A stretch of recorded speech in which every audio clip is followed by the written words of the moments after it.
Sky Blue Fans TV.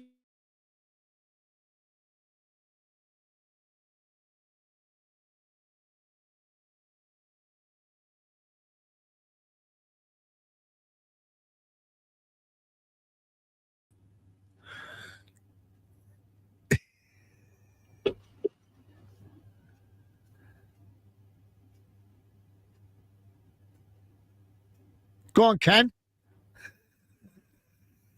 Hello and welcome to another edition of Sky Blue Fans TV. 9 out of 10 now for Frank and the Sky Blues as they march on towards the playoffs, and we're here to discuss that tonight. We've got a full house. We've got Miles, we've got Vicky, we've got Claudio, and we've got Lee Cowell from the Northern Coventry City Supporters Club as well, who's going to join us and give his views. A lot to get through, team selection, and then we're going to talk a bit about Derby County in the second half of the programme. Big game on Tuesday night, obviously, for away at Derby, so we need another must 3 points to keep in touch. Right, let's bring everybody in. Milesy, good evening. Good evening.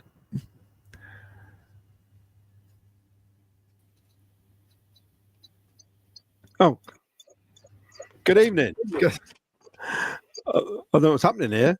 Can you hear me? Yeah, we can hear you. That's all right. Yeah.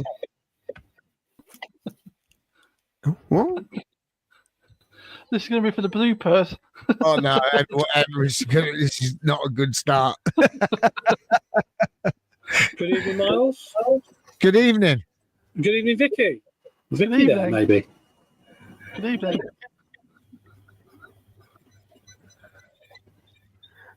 Evening, guys. Thanks for having me. Hopefully, I've come in all right. No, Vicky. Claudio, good evening. Brilliant. Good evening. I'm here. Nobody's coming on stage. I'm here. Absolutely brilliant. We've just checked everything backstage before the show, and everything was perfect. Here we are. We're all hiding. We're all hiding. It's not April Fools. It's not April Fools. They were there in the background for some strange reason. They never appeared, but they're all here now. So who cares? So I don't know quite what happened there. Who's in charge of the buttons backstage there? You are. I don't know. It's Claudio that's doing it. It's not. It's not. Was. Anyway, look, let's get on with it. Loads to discuss. 9 out of 10. 9 out of 10 for Big Frank and Sky Blue Army. Miles, let's go straight into it then, shall we? Team selection. De Silva and Torp was in. A bit of a surprise for a lot of people, I think. Especially if Mark Robbins knows the Sky Blues very well. And he knows the team inside out, to be honest. So were you surprised when you seen them two in the starting lineup? Probably not Victor Torp, no. Victor Torp, absolutely spot on. I'm happy with that selection. But I was shocked when De Silva got picked, because obviously Mark Robbins knows how teams have played against us when he was in charge with De Silva on the left-hand side for us. And I was a bit shocked at that, to be honest with you. And but other than that, Victor Torp coming in, we know he's a little bit of class, and he at the end of the day he's absolutely brilliant. So yeah, fantastic, absolutely fantastic. Okay, Claudio, what was your thoughts on the team selection? Because I was very surprised, to be honest. As Miles said, I didn't expect De Silva to start. Yeah, unless they were trying to throw a bit of a whammy on Mark Robbins, thinking Bidwell was going to be starting, and he put De Silva there instead. But it was I'm always a bit conscious when De Silva plays, mainly because of his height and how strong he is. So I was surprised that he got the call up. But in fairness, he had a decent game, and that's a Torp. I think that was the only, pretty much the only option. I think is to bring Torp in. What with Rodoni being injured, and of course that paid off as well. Yeah, it certainly did. Vicky, what was your thoughts on the team selection? Yeah, I think probably the same as the guy said. I was surprised that Silva came in. I thought we'd have kept the same back four. But yes, that was a surprise. I think Torp, we just weren't sure, were we, when we spoke about it on Thursday, whether or not Torp was fit enough to come back in, but he was the logical choice, so that wasn't. I suppose that was more just a surprise, because we weren't sure whether he'd be fit enough to start the game. So, but was that it was sort of a natural.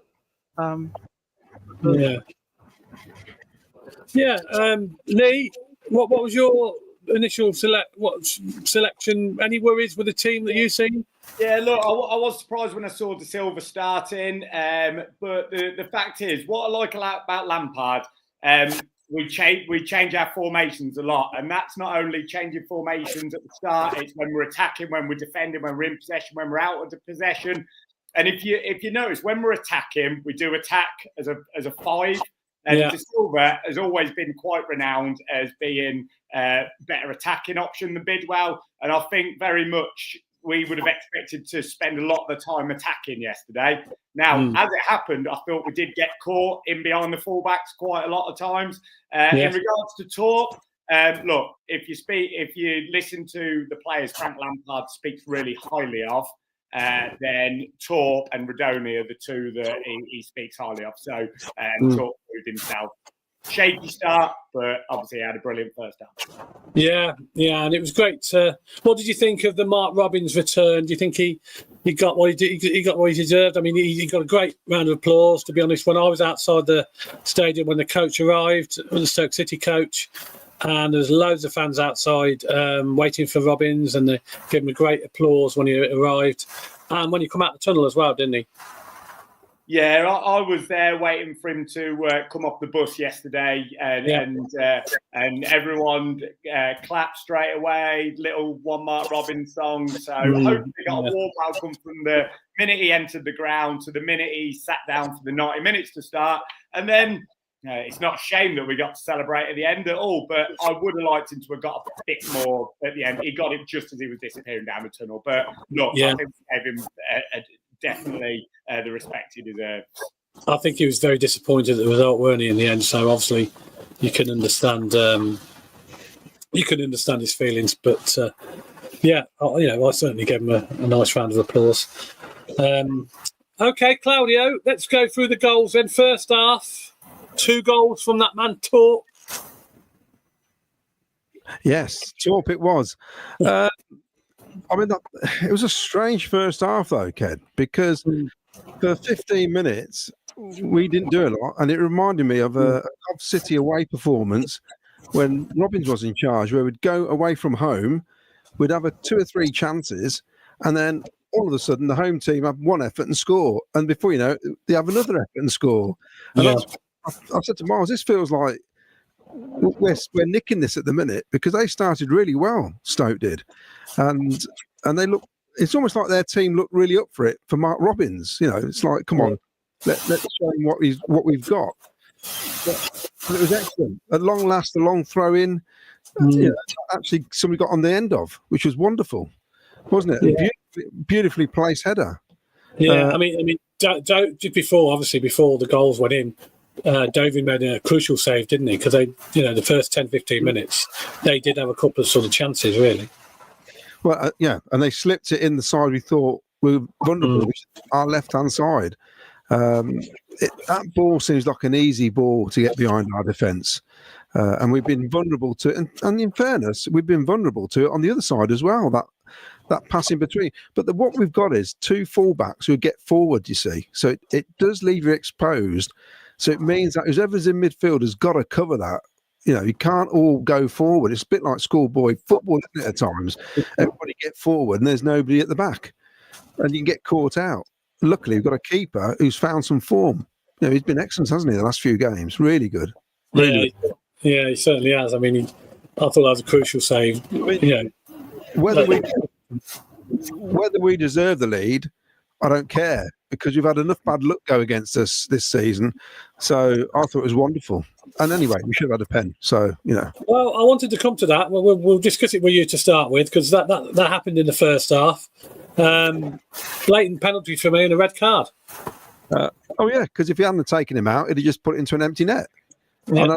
And I thought maybe the ref hadn't seen it, but then you could see from the replays, he was right next to it. Unbelievable decision. Terrible decision. Really poor. I'm not sure what he was looking at, but everybody around me was horrified that he never gave a penalty. I don't know what he was looking at. I honestly don't, because there's no other decision there than a penalty, because he's took him out completely. And whether it's a red card or not, I think it should have been, but that's debatable. But it's definitely 100% a penalty. He stopped a clear goal scoring opportunity. Simple as that. Stonewall pen. Yeah. And at 3-0, you know, I know I can't say it's game over, but certainly 3-0, you're in a more comfortable position, aren't you? 3-0 is never game over when Cov's concerned. No, it's not. Certainly not. I was never happy at 2, to be honest, because I knew the next goal was vital. But Victoria, good evening. How are you? Tell us about the goals and what do you think about Torp's goals? It was a great goal, wasn't it? But I mean, because they're all down your end where you were sitting. Yeah, perfect. A lot of action in front of me yesterday. That was great. Yeah. Yeah, I mean, he just ran in, timed that perfect, got on the end of it, and a decent long throw that we've been saying that they just needed to go a little bit further, haven't we? And it did go that little bit further, and Torp was right on the end of it, so that was great. Yeah. I think, I mean, like Claudio said, we deserved a bit of luck. So the fact that we could have potentially been behind and then took the lead, you just take that, don't you? But I mean, my only concern in that situation was that I think a better team in better form and probably better quality would we have already been behind by the time we got that goal. So if we start like that against a team like Sunderland maybe next week or Sheffield United after the international break, we need to. I just thought we started slow and sluggish, and we gave Stoke far too much time on the ball. But then luckily Torp came up with a nice bullet header, and we got the lead. And happy days. Yeah, I mean, what was your view on the penalty? Because I'm sure I've seen you getting up, remonstrating with the referee. Me never. Yeah, no.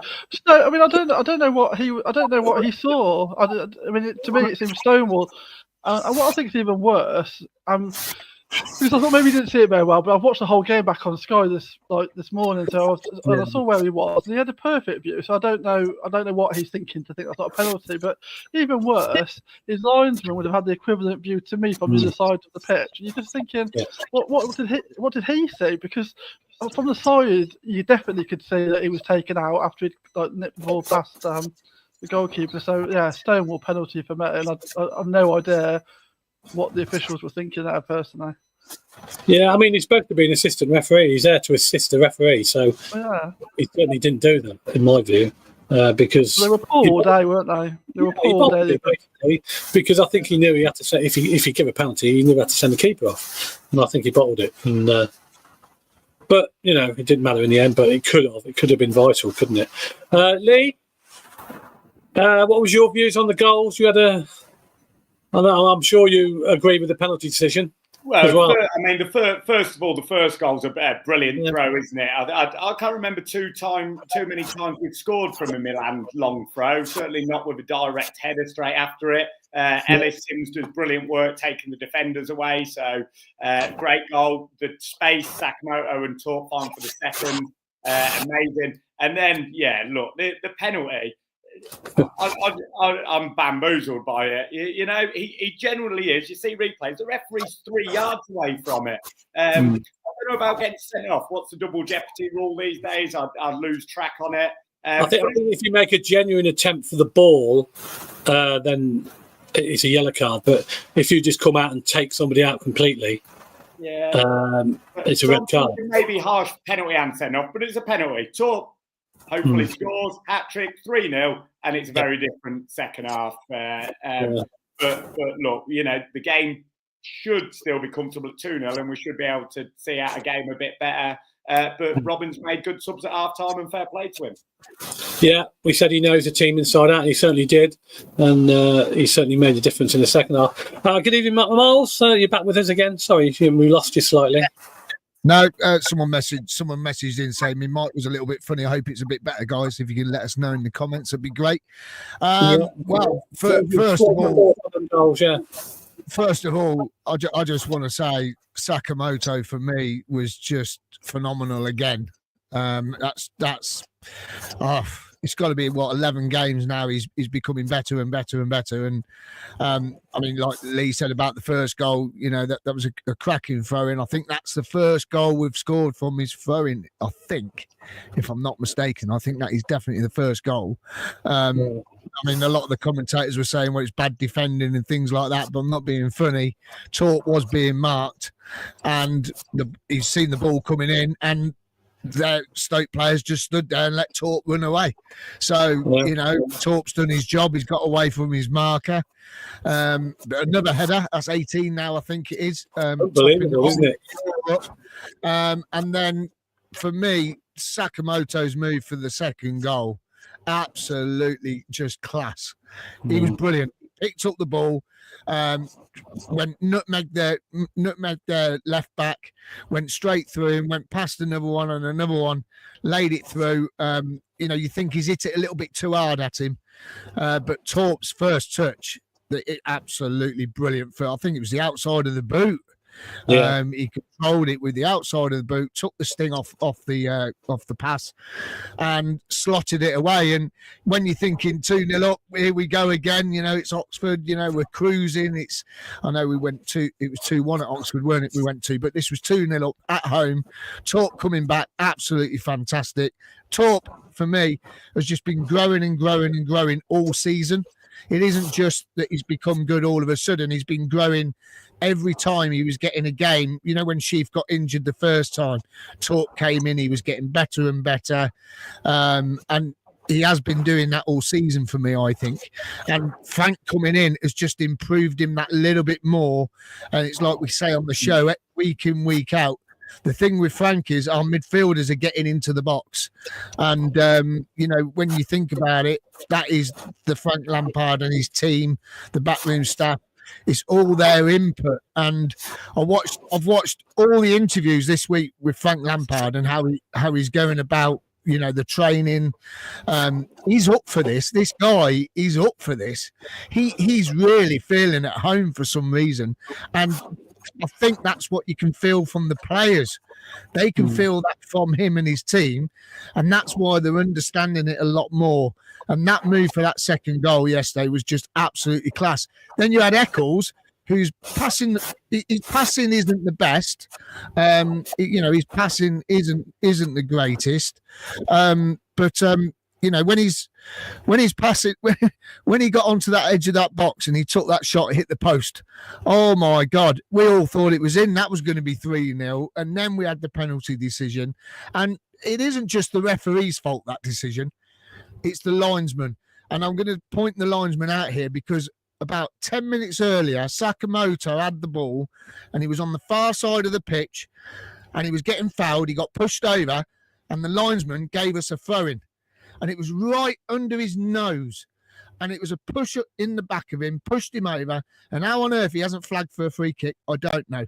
And yeah, I just think that first half yesterday for me was brilliant. It took us 15 minutes to get into the game, which, I don't know why it took us about 15 minutes to get into the game, but it was a really, really good first half.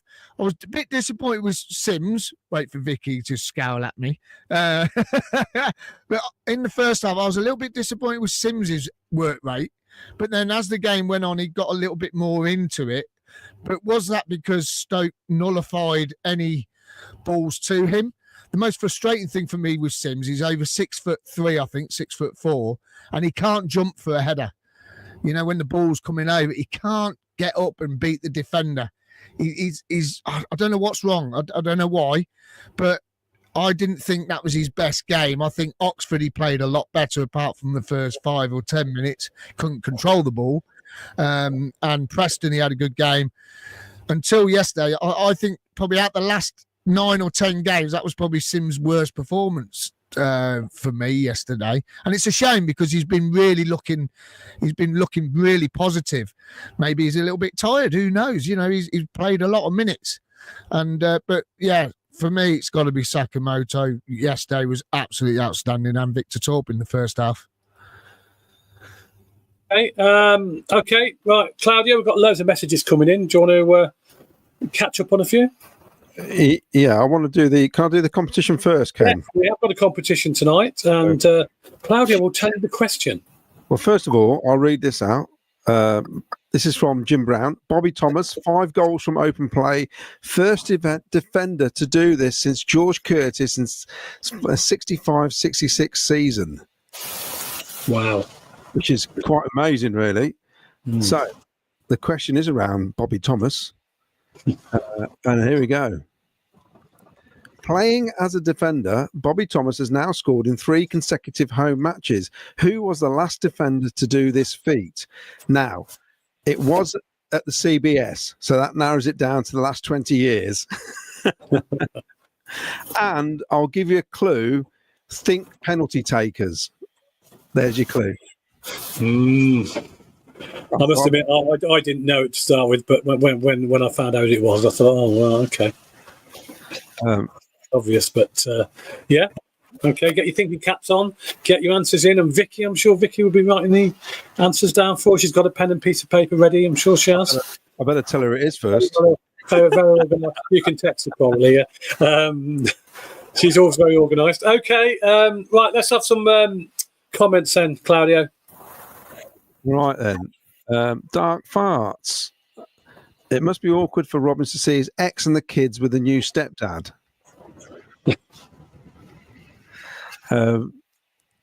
Assassin Unite, we cruised to a 2-0 lead, hit the post, had the pen turned down, soft goal before an offside equaliser, but Lampard has installed winners. The love for him was obvious. The whole team celebrated with him. Great. Offer of Mercia. Having watched the game again today, I'm particularly impressed with the excellent balls by Grimes, but Bobby Thomas is like a missile that we launch it in injury time. We'll talk about that goal later.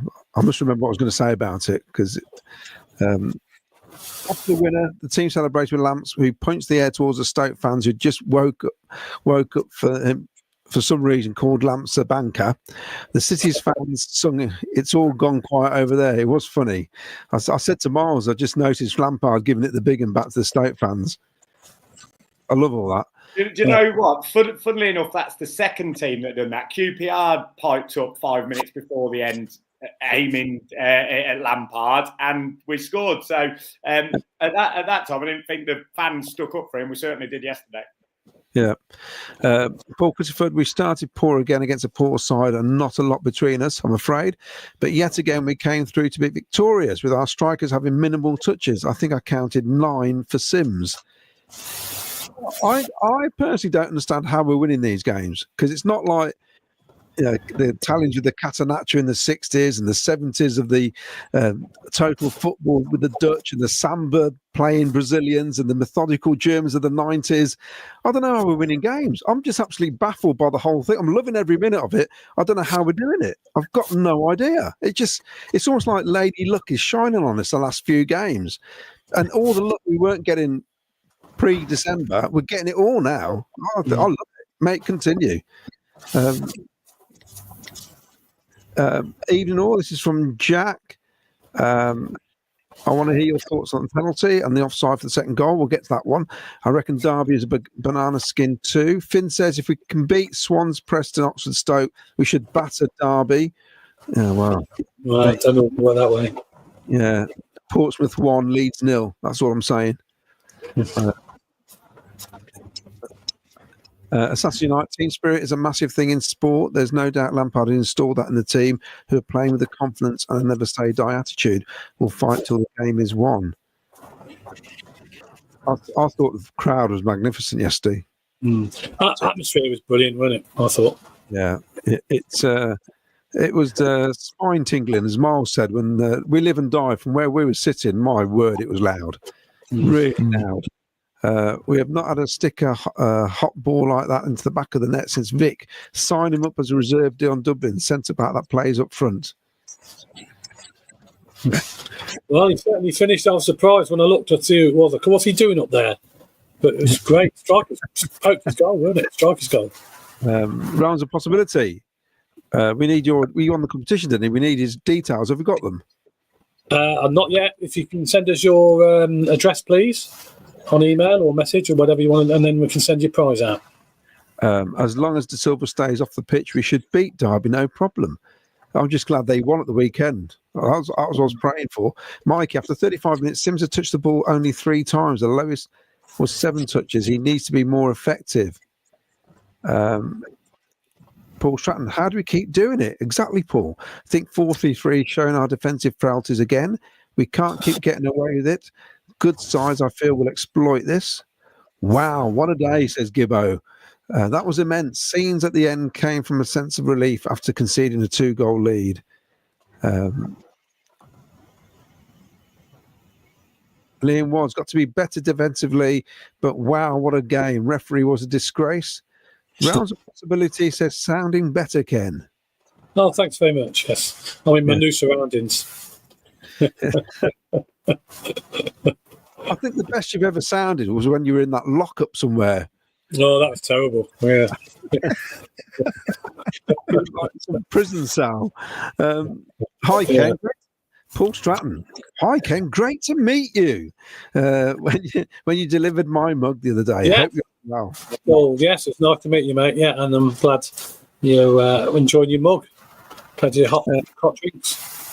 Phil Bevan, even all great win yesterday. 6 more points before the international break would be fantastic.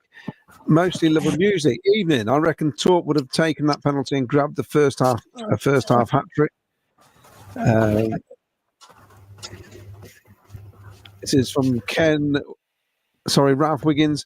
Good evening, Sky Blue fans. Brilliant result, but a poor start, just like yesterday's match. Yes, we're a bit all over the place. I don't know what was going on. That's the internet. That's not us. No, it's out of our hands, unfortunately. This is mostly love of music. I wonder if the ref didn't give the penalty because EMC had a high boot. But if so, it should have been a free kick the other way. But he didn't give either. No, exactly. He just bottled it. Basically, he bottled it. You say that about the high boot, but he got to the ball first. The keeper wasn't even anywhere near EMC when he touched the ball. So you can't really say it's a high boot because he got there first, and he was clearly there first. As the keeper came to him, his foot was coming down, and that's when the keeper came out and he clatters him. So and you could tell by their players' reaction. I thought their players thought he could be going here, it could be a penalty, because they didn't like. They were like a bit shady, the way they reacted.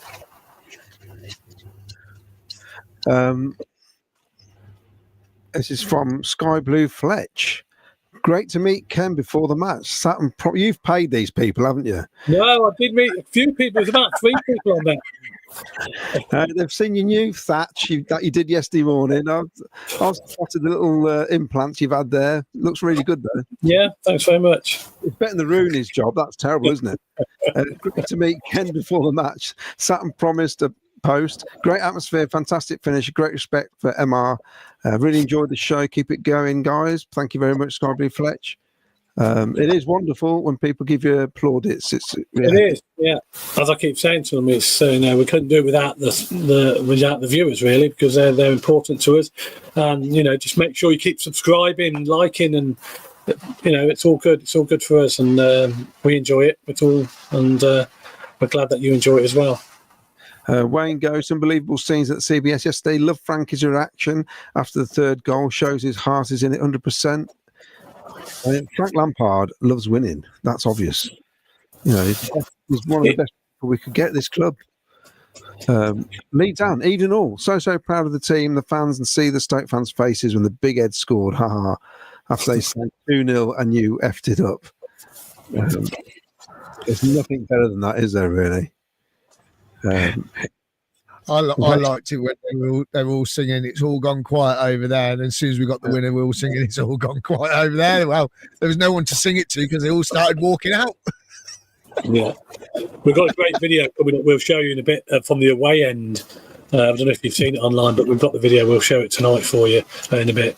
It's a Stoke fan with when the goal goes in at the away end, which is fantastic scenes. Good evening. Another 3 points, another average performance, but we ground it out. Defensive frailties are back and showing. A better team yesterday would have put us to the sword in the first 15 minutes. We definitely made it a lot harder for ourselves, says Dave Granigan yesterday. But how many times we get away with it going to be another hard game Tuesday, but can't wait? Aaron Thomas, decent 3 points, but the performance was poor again. Great to meet Vicky for the first time, just before went to my from Steve Price. It was great to see you, Steve. Amazing scene, says Wendy Heron. So much stress. What a finish.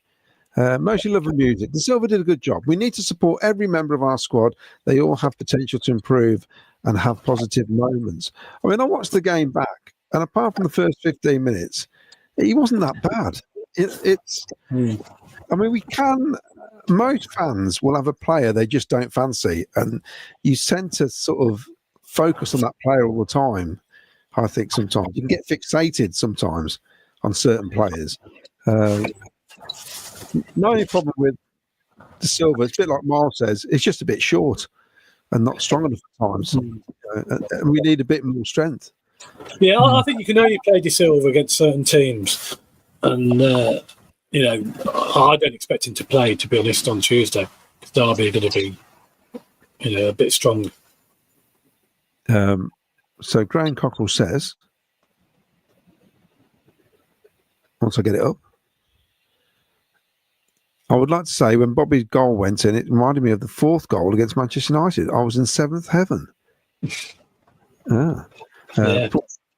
Paul Stratton, we were again exposed against a bang average side. We again were wide open in both wings, and at times they played through our midfield at will. Think with games coming up, we need 4 midfield, but that's what we got with 4-3-3. This is what it's going to be like. I think we could end up winning a lot of games 3-2 to the end of the season. I think we all get exposed. It's just whether or not we can keep teams out. He likes his 4-3-3. I don't care what side on the fence you sat on about MR when his song started after the final whistle blew. It just felt right to be part of it and joined in. That was from Doug Boland. I've got to say, I felt a bit emotional when we started singing it. It was a weird feeling.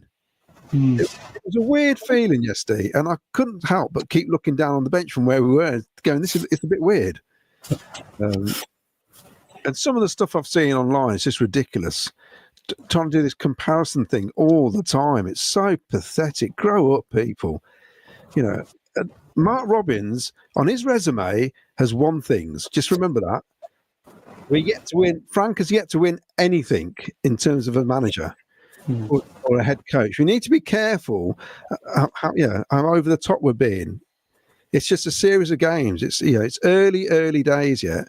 I'd sooner judge it from the end of the season or the end of next season. That's my opinion on it.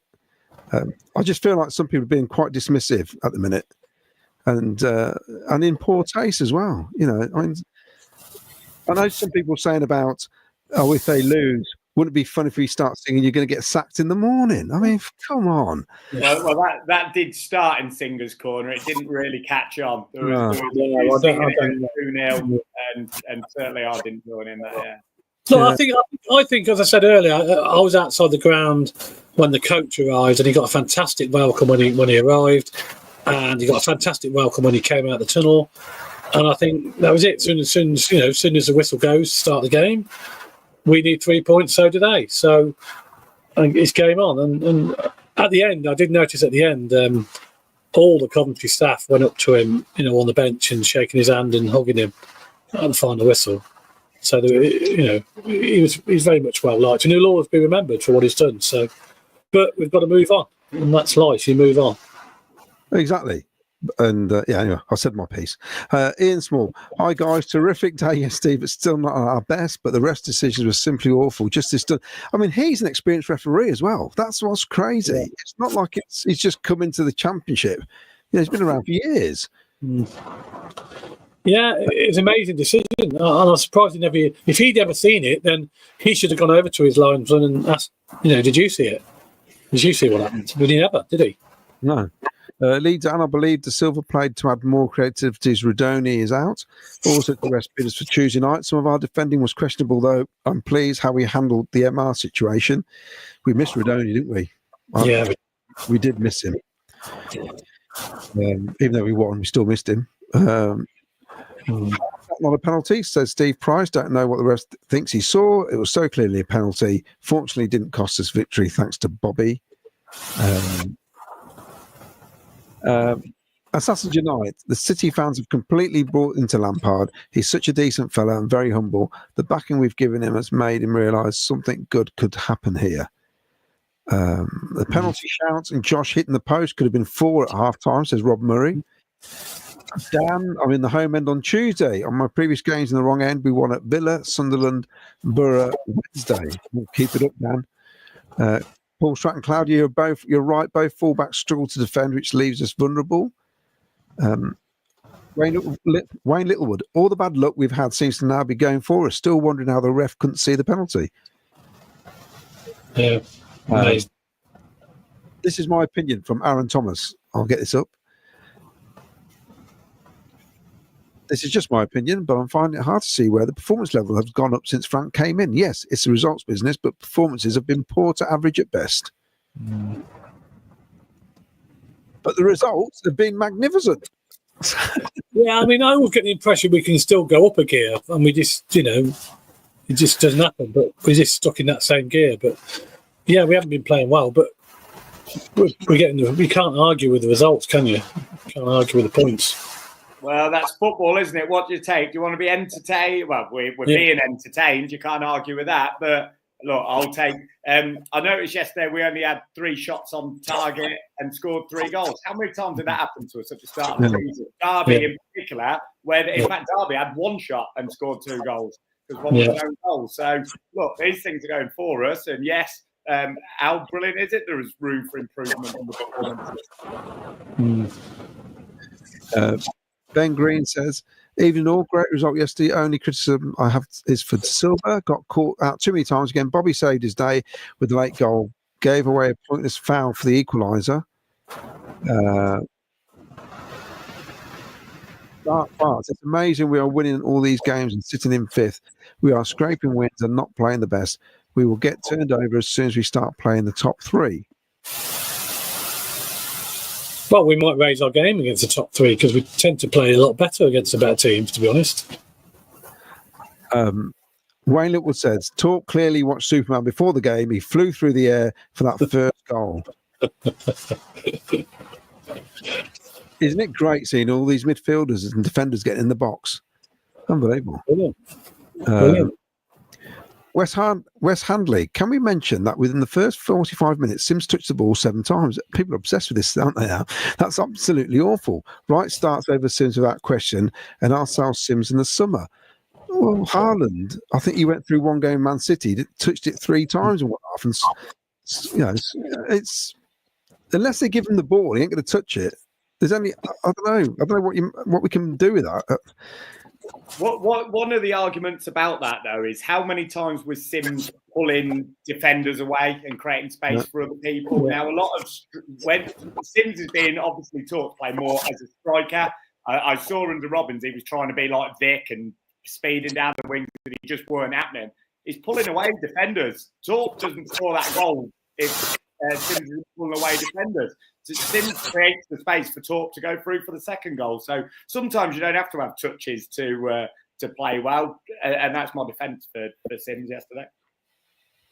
All right, Ken, do you want to carry on? I'll do some more comments later. Yeah, that's fine. You can remind us of the competition again, Claudia. We have got a competition running tonight. We can win yourself a Sky Blue Fans TV mug, and the question is.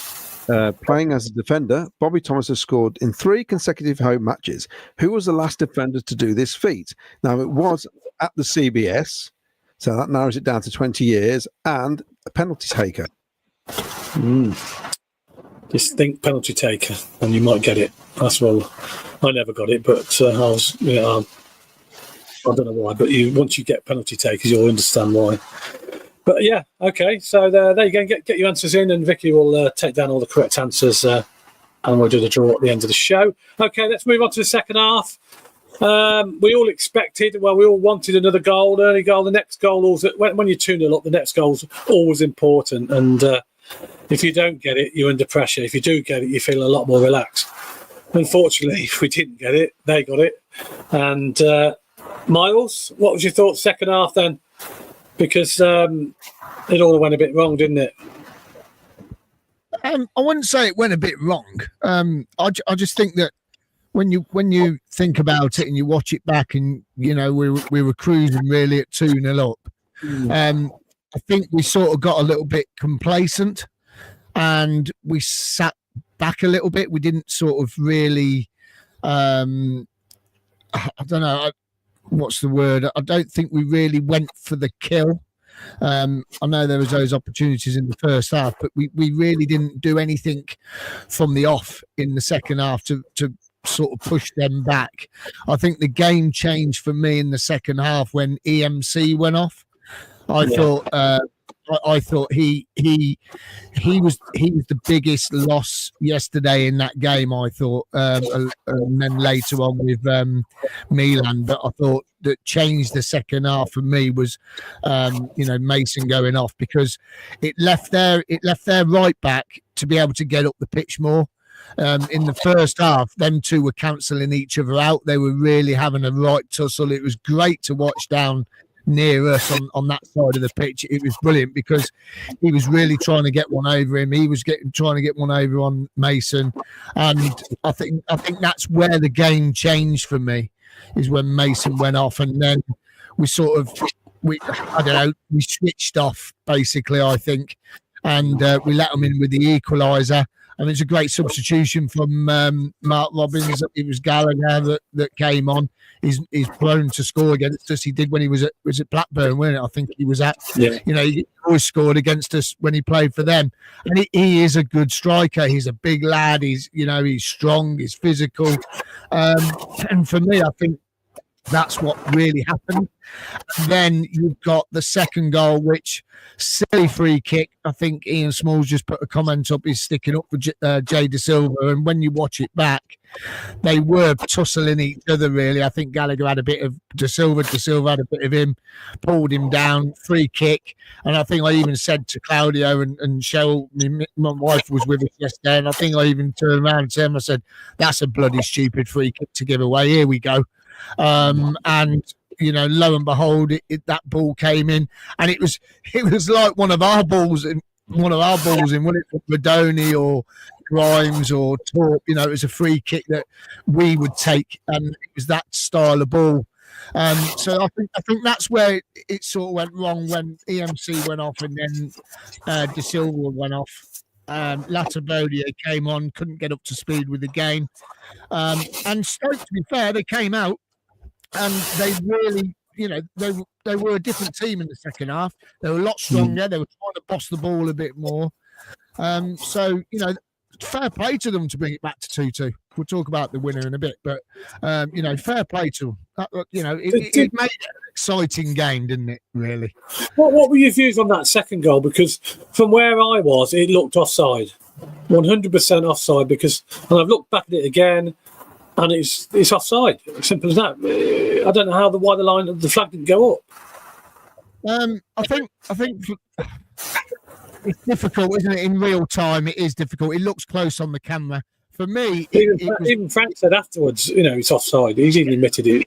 But you watch it back on the replays. It's very, very, very tight. But the thing for me is, we should never have been given away a free kick in that area.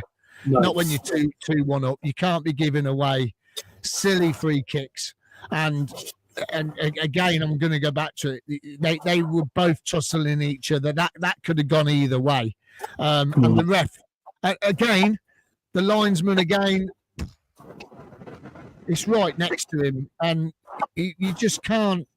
You can't fathom it, to be honest. And I think it was a 50-50 challenge. They were both at each other, and the free kick could have gone either way. They were lucky. They got it, and it was a great ball in.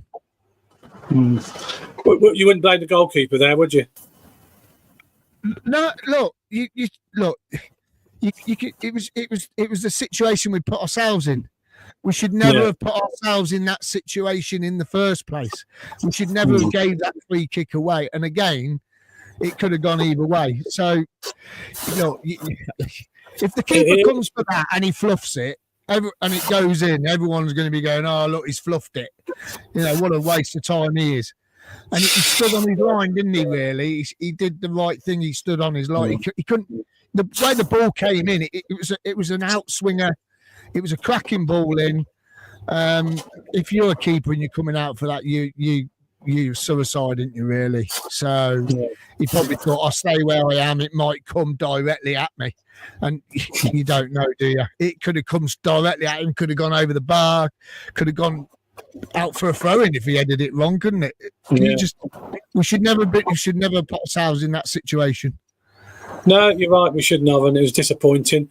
Vicky, very disappointed to be pegged back to 2-2. What were your views on the goals, and who was to blame for you?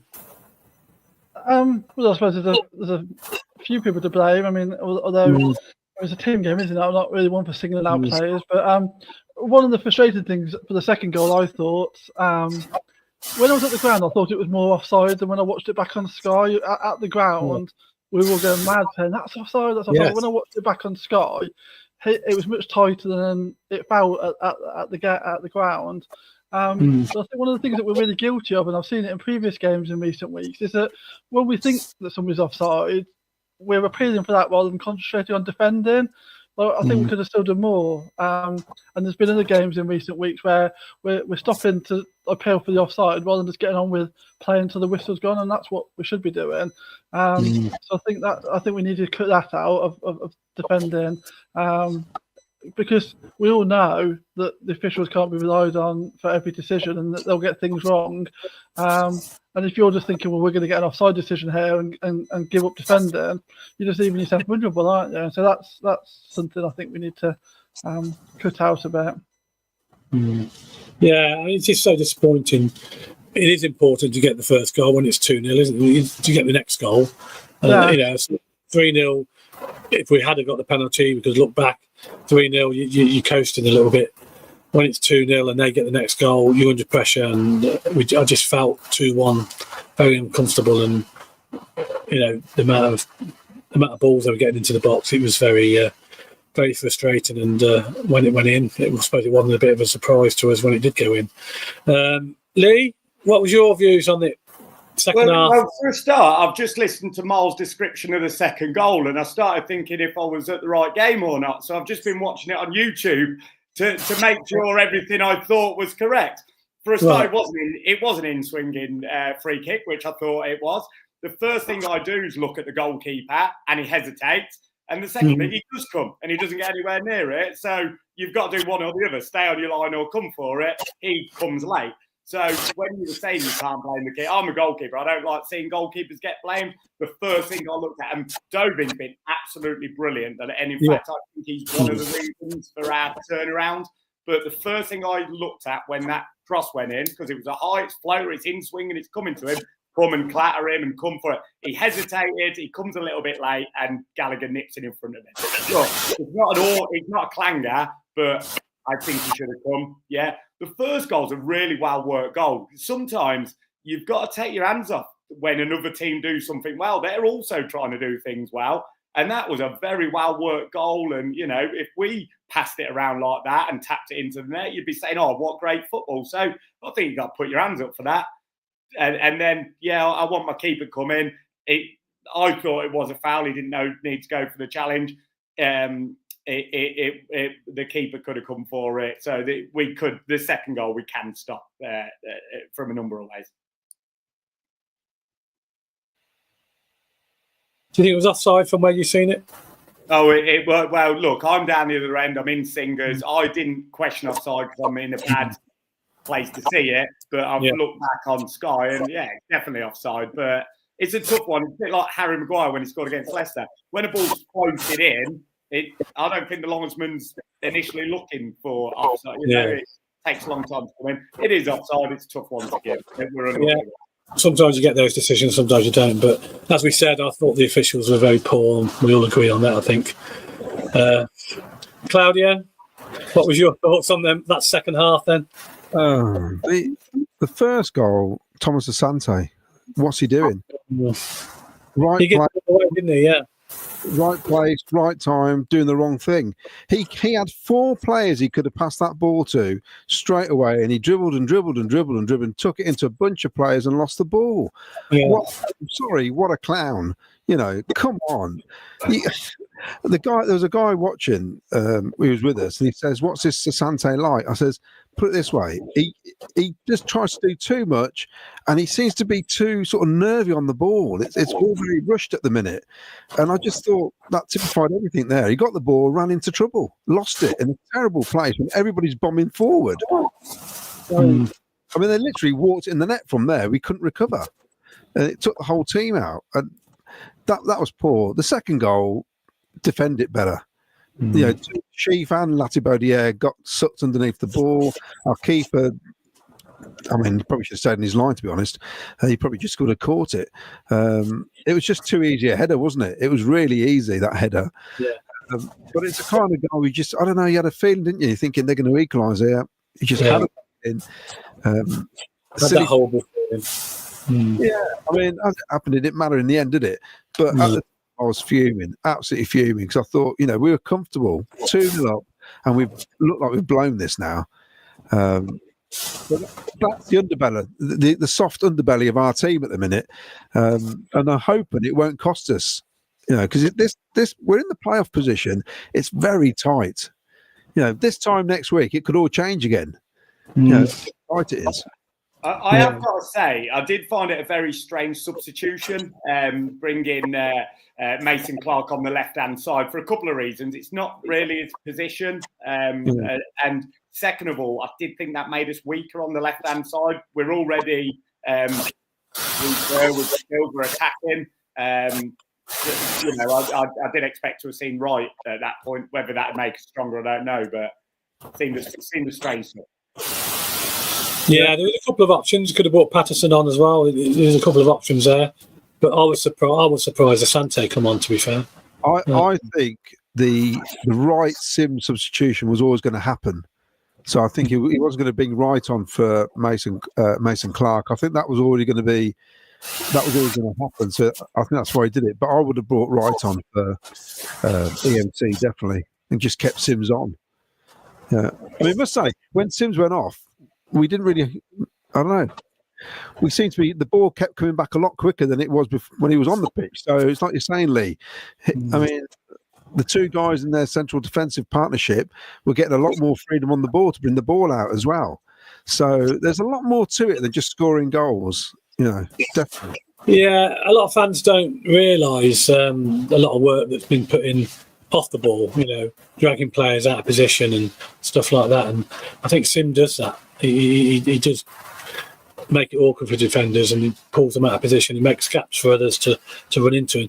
And fans are not always looking at that. They're always looking where the ball is, where we're attacking, and they miss the other bits and don't see his off the ball work, if you like, and what he does off the ball, which he does well sometimes. When he does that sort of work, he actually does a fantastic job for us. But anyway, look, we got the winning goal, Miles. Bobby Dazzler. Bobby Dazzler. Should we play?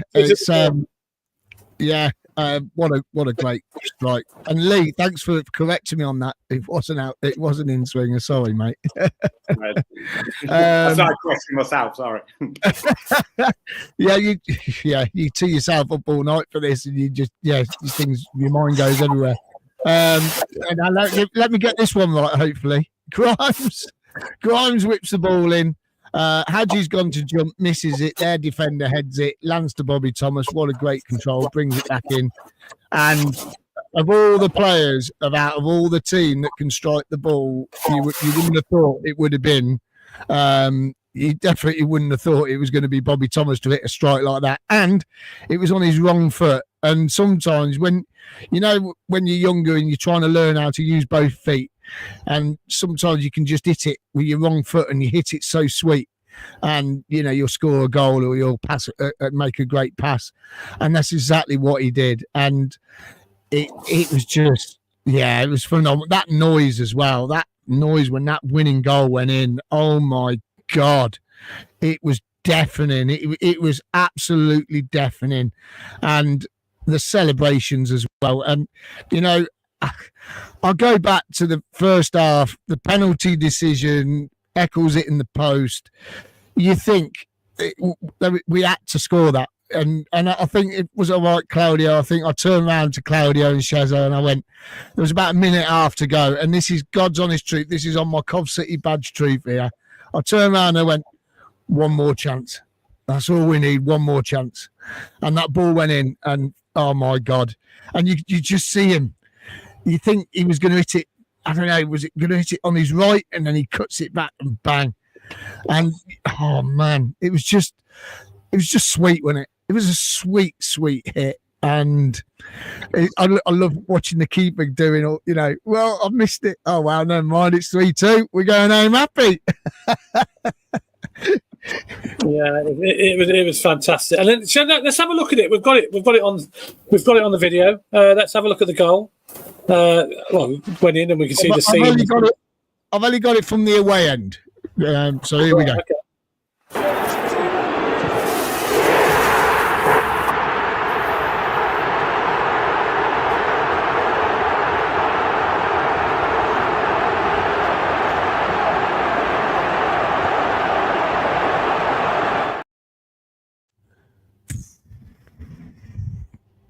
Some strike in it. Brilliant. Yeah. It was fantastic. I mean, I must admit, I thought Robbins had snatched a point, and he's got a point, and fair play to him. They thought they deserved a point. I thought we probably deserved the win after not getting the penalty decision. Vicky, what was your views on Bobby Dazzler's winner? It's great, isn't it? We do love a last minute winner, don't we? That's the fifth this season, haven't we? Yeah, we've had a few. Five this season, so that's good. We seem to be carrying on that tradition.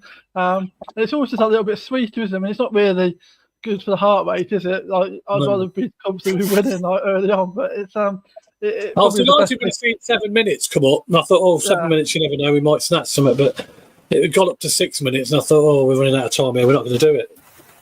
I think that's the thing, isn't it? I don't think we played particularly well, but you always feel like we have got something in us at one moment in time, and that was it. And I just think Bobby's get a better week in, week out. I remember early on in the season when people were saying that we should have bought McNally, and I said I never felt there was much between them two, and I think Bobby's getting better and better, and I think in the long run we made the right signing there.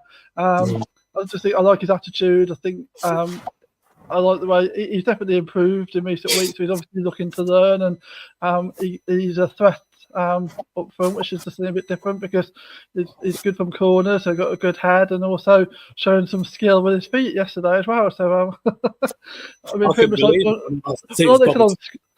they said on Sky that of all the players on the pitch, you wouldn't expect it to be maybe him, but it's well taken goal. So yeah, brilliant. Well, what's he doing up there? He just went absolutely mental, didn't it? Everybody, there's people halfway walking out and they come running back in. You know, it was fantastic. What was your thoughts, Lee, then on that winner? I presume you were still in the ground, yeah? Well, 100% I was still in the ground. Do you know what? You say that. I can't believe people leave. I know the road closes. I know we've got other things on. I've got 3 mates who went to watch Cov Sphinx. You're like, hold on a minute, it's 2-2. You're right, it's not the first time we've done it. I just don't get why you'd leave that early. But look, and Miles, you described it on perfectly. And I didn't stop smiling with your description or every time I've watched it today. Some goals are season defining. And I think back to the playoff season, and Ben Wilson's goal stands out for me. I think, Bob, that goal could almost, when you think at the end of the season, you could look back at that one and realise how important it was to get 3 points instead of 1, especially the way the game had gone. So, you know, in Singers went absolutely crazy. That normally happens at away games rather than home games. And just scenes. And what a strike, because he could have had a swing with his right foot at one point, and he doesn't. The composure to bring it inside with 2 defenders and put his left foot for it when he's a defender up front in the last minute. Fair, I'd take my hat on one of the best goals at that moment I've ever seen.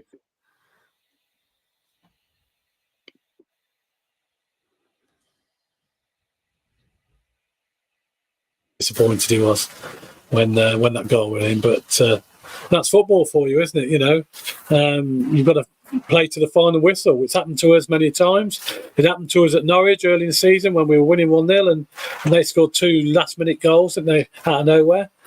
So, you know, you got to take it when you take it. And Claudio, what was your views on that Bobby Dazzler winner?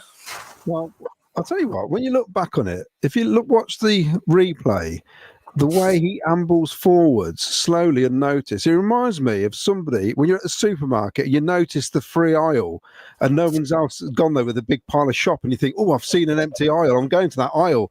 He just wandered in there, didn't he? Nobody picked him up.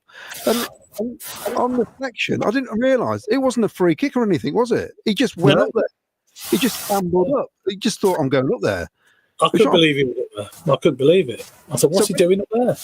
Well, when he scored, I thought it was Ben Sheaf because Ben Sheaf was already up there. I didn't realise it was Bobby Thomas. I couldn't believe it. And Miles says, no, it's Bobby Thomas. I went, what? What's he doing up there? And it was a great strike. But what was interesting was we were even patient in the build-up because it went out for a throw, didn't they? And nobody just lobbed it straight in. They played it back again. And we have got a player in Grimes, which I wonder what Robbins is thinking, sat on the bench after he scored that winner, sat down. I bet he was thinking, I wish I could have bought Grimes in the summer because he's making a massive difference to us. You know, and that ball was absolute quality in the 97th minute. We've seen plenty of those balls hit the first defender in the 97th minute when you want it to drop in the box. Haji Wright made a nuisance of himself, could have been offside. Who cares? Don't care. And then Bobby Thomas did what he did, and he took it beautifully, absolutely beautifully. You know, and yeah, magnificent. Absolutely. Yeah. I mean, nowadays we score a late goal. The first thing I do is look at the linesman or something because you just think it's going to be disallowed, you know. But it was great, absolutely wonderful. Loved it. That's the great thing about the Championship, I suppose. You look at the linesman, the referee, they give a goal. You know, in the Championship, there's no VAR, so the goal's going to be given. And sometimes it goes for you, VAR. Sometimes it goes against, as we all know. We've had decisions both ways, haven't we, recently? So we know what to expect if we go up this year. So we've got to get used to VAR. But that's another story. But yeah, there's no way back when they score that late. There's no way back. And Robbins was very, very disappointed after the match when he went to concede a goal like that. I know he was. I listened to a few of his comments afterwards, and he did praise us and said we're a good team and that. But he was disappointed the way his defenders didn't block the shot. But that's football for you, isn't it? And yeah, another 3 points in the bag. So Claudio, we've got a lot more comments piling up, I see. Yeah, we have. Here we go.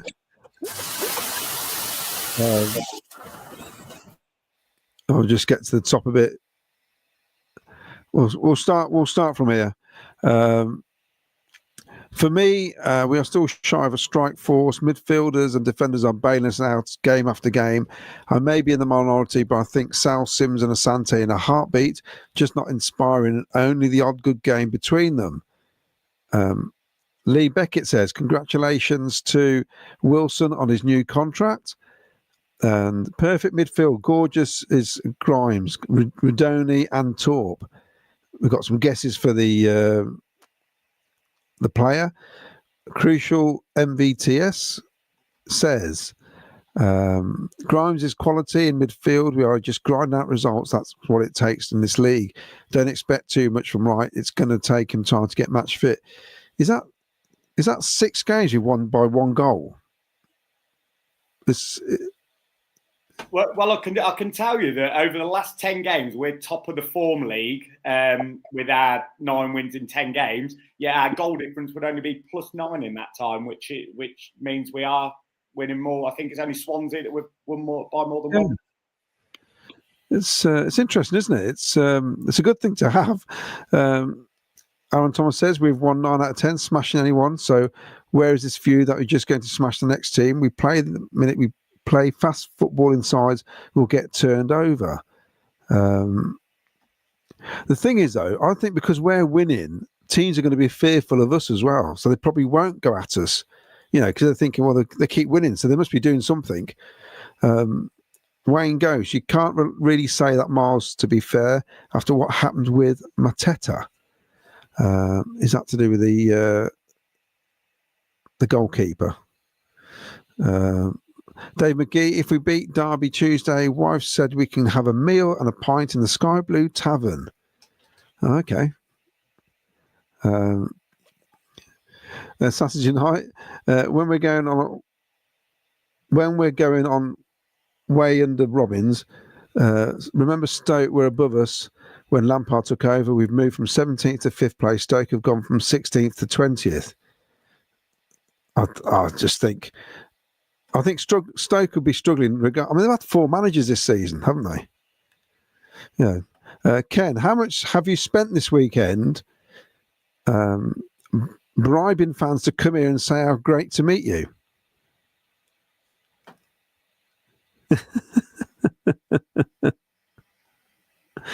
You're muted. So no comment if it's from Wayne. You're muted then, Ken. You muted yourself and didn't mute yourself. Sorry. No, I haven't spent any money. I don't need to spend any money, hopefully. I spend enough. But no, Wayne, it's all genuine, believe me. Dave McGee says, I met Vicky after the game, but was to say hello. Next time we'll defo say thanks for a great show, Vicky. You often make balanced, true statements. Can you make one now, Vicky? Well, thanks, Dave. Never feel too shy to talk to me. I'm always approachable, I like to think. And so say hi next time and have a chat. Glenn says that Stoke fans got pepper sprayed, apparently. It's interesting. I think Derby Tuesday night will be a struggle due to injuries, but team should be okay, says Dave McGee. Wayne goes, some of these Stoke fans were prats, setting off flares at 2-1 down, then starting trouble outside. They should be embarrassing themselves.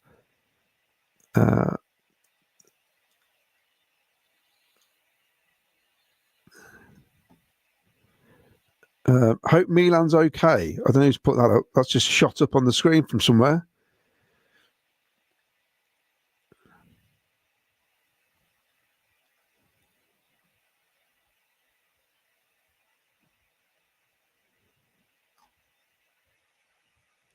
All right.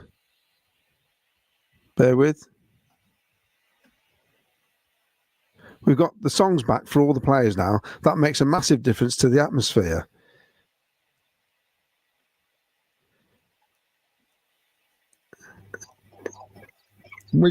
We are having some technical issues tonight, guys. Please bear with us. Things are, I don't know what's going on. It's just seems to be dropping in and out. So if it does go a little bit silent, trust me, we are trying to fix it behind the scenes. Right.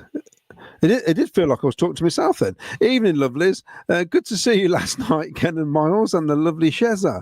The limbs everywhere when Thomas Goal went in reminded me of Torp's last-minute goal at Wembley. I'm glad I finished that sentence. I thought you were going to say after you met Miles, there was limbs everywhere. I don't know what you're doing. Were you dancing, Miles? No. We went in the casino after, and we met up with Anne. We had a great night. It was brilliant. We sat around chatting. It was great for Sheza as well because she doesn't come to many games, and to meet new faces and have a chat with Cov fans. And do you know what? She's really getting into it. She really is getting well into it now. It was her first visit to the casino as well, wasn't it? Yeah, first visit to the casino. Yeah, but she was really getting into the game again yesterday. She's starting to take to it. God, it's only took me 25 years. Wow. Yeah, it's nice to see you, Anne, down there. It was nice to meet you. It was, Anne. It was great. I did something yesterday that it's taken me 53, 54 years to do, and that was this. I had a photograph taken. It's got Blue Sam, the first time ever. It was brilliant. It was brilliant, Sam. Oh man, Sky Blue Sam. I enjoyed that. Right, let's get back to the comments. I know what some of you are thinking. Which one's Sky Blue Sam? Yeah, I know. Yeah, I was about to say. It's funny, because I can do an elephant impression. No. No. Not a rude one. Not the old pockets. No. Not a rude one. Forget it. Just get on with the comments, will you? This is from Cheryl Davis. The funniest moment of the game was watching Van Evac laughing at Singer Corner singing, "You're just a Sakamoto," the Stokes player from Tokyo. Gary Anderson said, Bobby Thomas should have the "Why always me" ready under his shirt, ready for his next goal.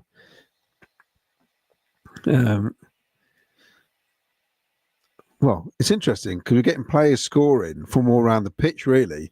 I think Sunderland have had 18 players score goals from this season. So, it is a good thing to have, isn't it? Having players who can all score goals. That's what you want, isn't it? Not rely on two people all the time.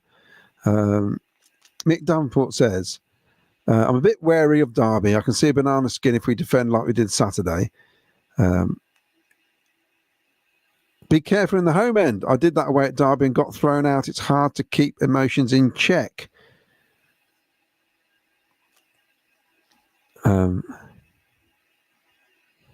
Steve Wilcox, we wouldn't be where we are today without Robbins. Certainly wouldn't be getting an average of 28,000 each week without him. Lampard is the future, but Robbins is CCFC legend. Emotional at the end and singing his name was the least we could have done. Great win again, even when not at our best. Still winnings, starting to believe. PUSB. Can I comment on that?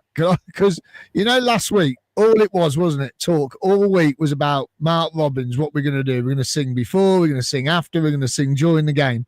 And we come out and we were sat there and we thought, hold on a minute, no one's singing his name. That's right. And it's like everyone was talking about it, making a massive discussion. Even we did it on the show on Thursday. Even the radio station did it on Friday. Even on the Monday, they were talking about it. And we were talking about the week before, and it's like, but no one did anything. No one did nothing until at the end. It was quite weird, wasn't it? It was just weird. I was thinking that, when we were singing Live and Die at the beginning, which was even better yesterday. I mean, just the fuller the ground's getting and the more people that are sort of maybe just doing their first few games are getting used to it, that's just getting better and better every week, isn't it? And I did think, I wonder what Robbins felt, because to a degree that's his legacy, isn't it? When he came in, we were averaging about 9,000. It was all toxic. There was no relationship between the fans and the players, and that atmosphere yesterday was what he installed. That, because he always said that was one of his priorities, and I've heard him say the same about Stoke, that about getting the fans and the players on side with one another is a massive thing. That sort of 12th man. And I did wonder when we were all singing if he felt a degree of pride, because I think that's a massive part of his legacy. The fact he's left us in such a strong position from a fan base perspective, with gates of 25,000 plus that we were just dreaming of when he arrived. I mean, we would never have thought that.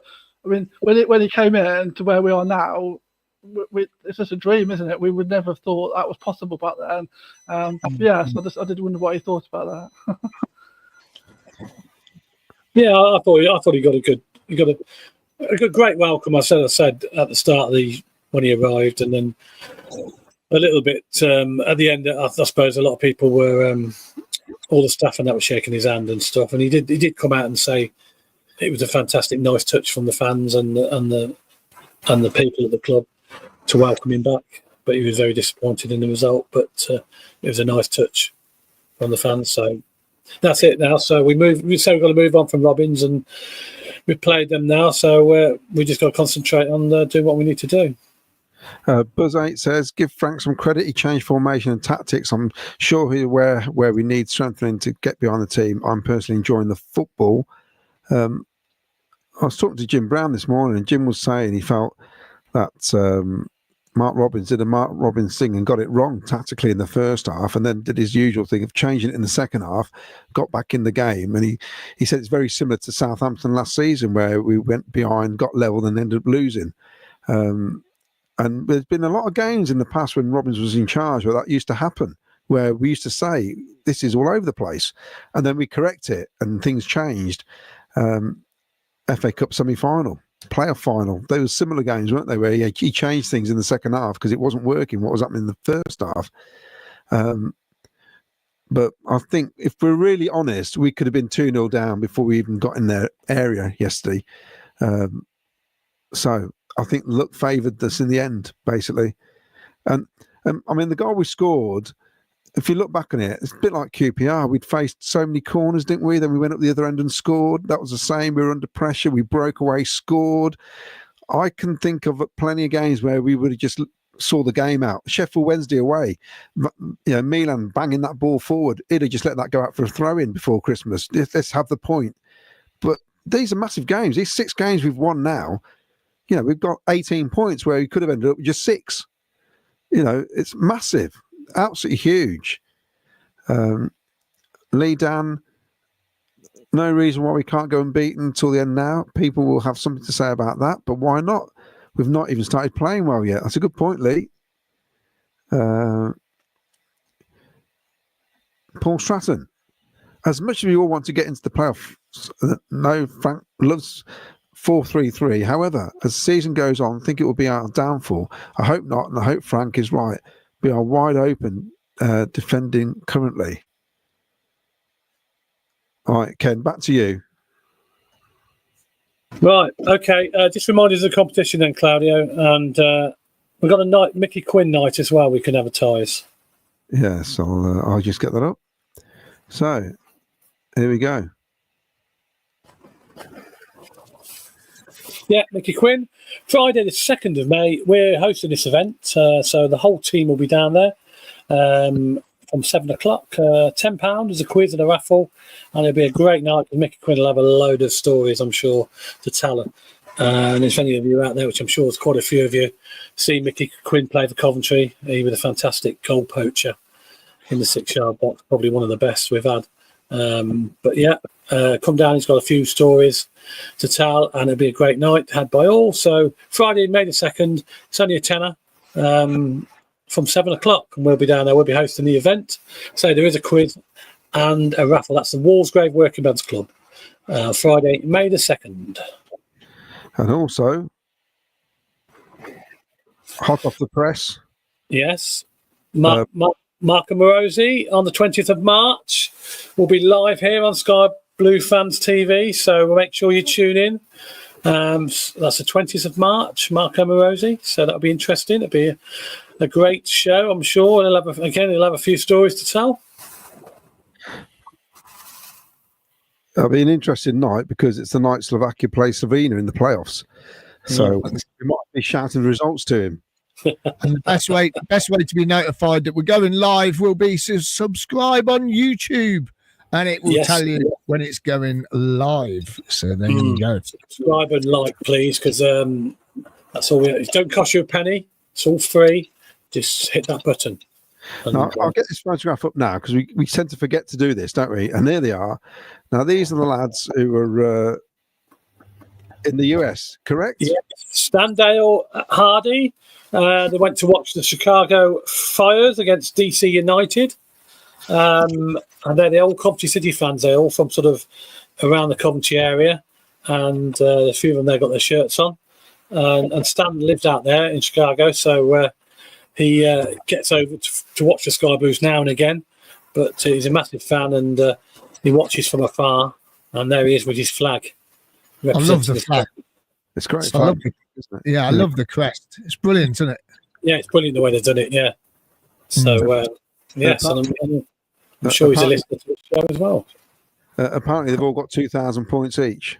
No, only joking. I'm joking. Also, don't forget about Plymouth. If you're coming down to Plymouth, come and join us at the Moxie Hotel Sunday, the 20th of April, 7:30. We'll be doing a live show for an hour, and then we're all hitting the town, and we're going out, and we're going to go and get drunk before the next day, before kickoff, and we're going to have a great time. So we'll be down there on the Saturday. It's after the West Brom game, and we will head down Saturday morning. We'll get down there, go out Saturday night. If you want to meet up with us, just message us on Twitter, on Facebook, on YouTube. Ask where we are. come and meet up. We'll have a few beers and we'll have a good time. And never know, might have a little trip out sea fishing on the Sunday morning as well, which would be quite good fun. Ken's looking forward to that. Beer after a few drinks. Oof. Sea fishing. We'll have to do about that. But also, we've got parking, home parking, Claudio. Home and away parking and coach travel. Yeah, we certainly have. If you want to get away from the ground, you want to park in their car parks. I have no trouble. So here we are.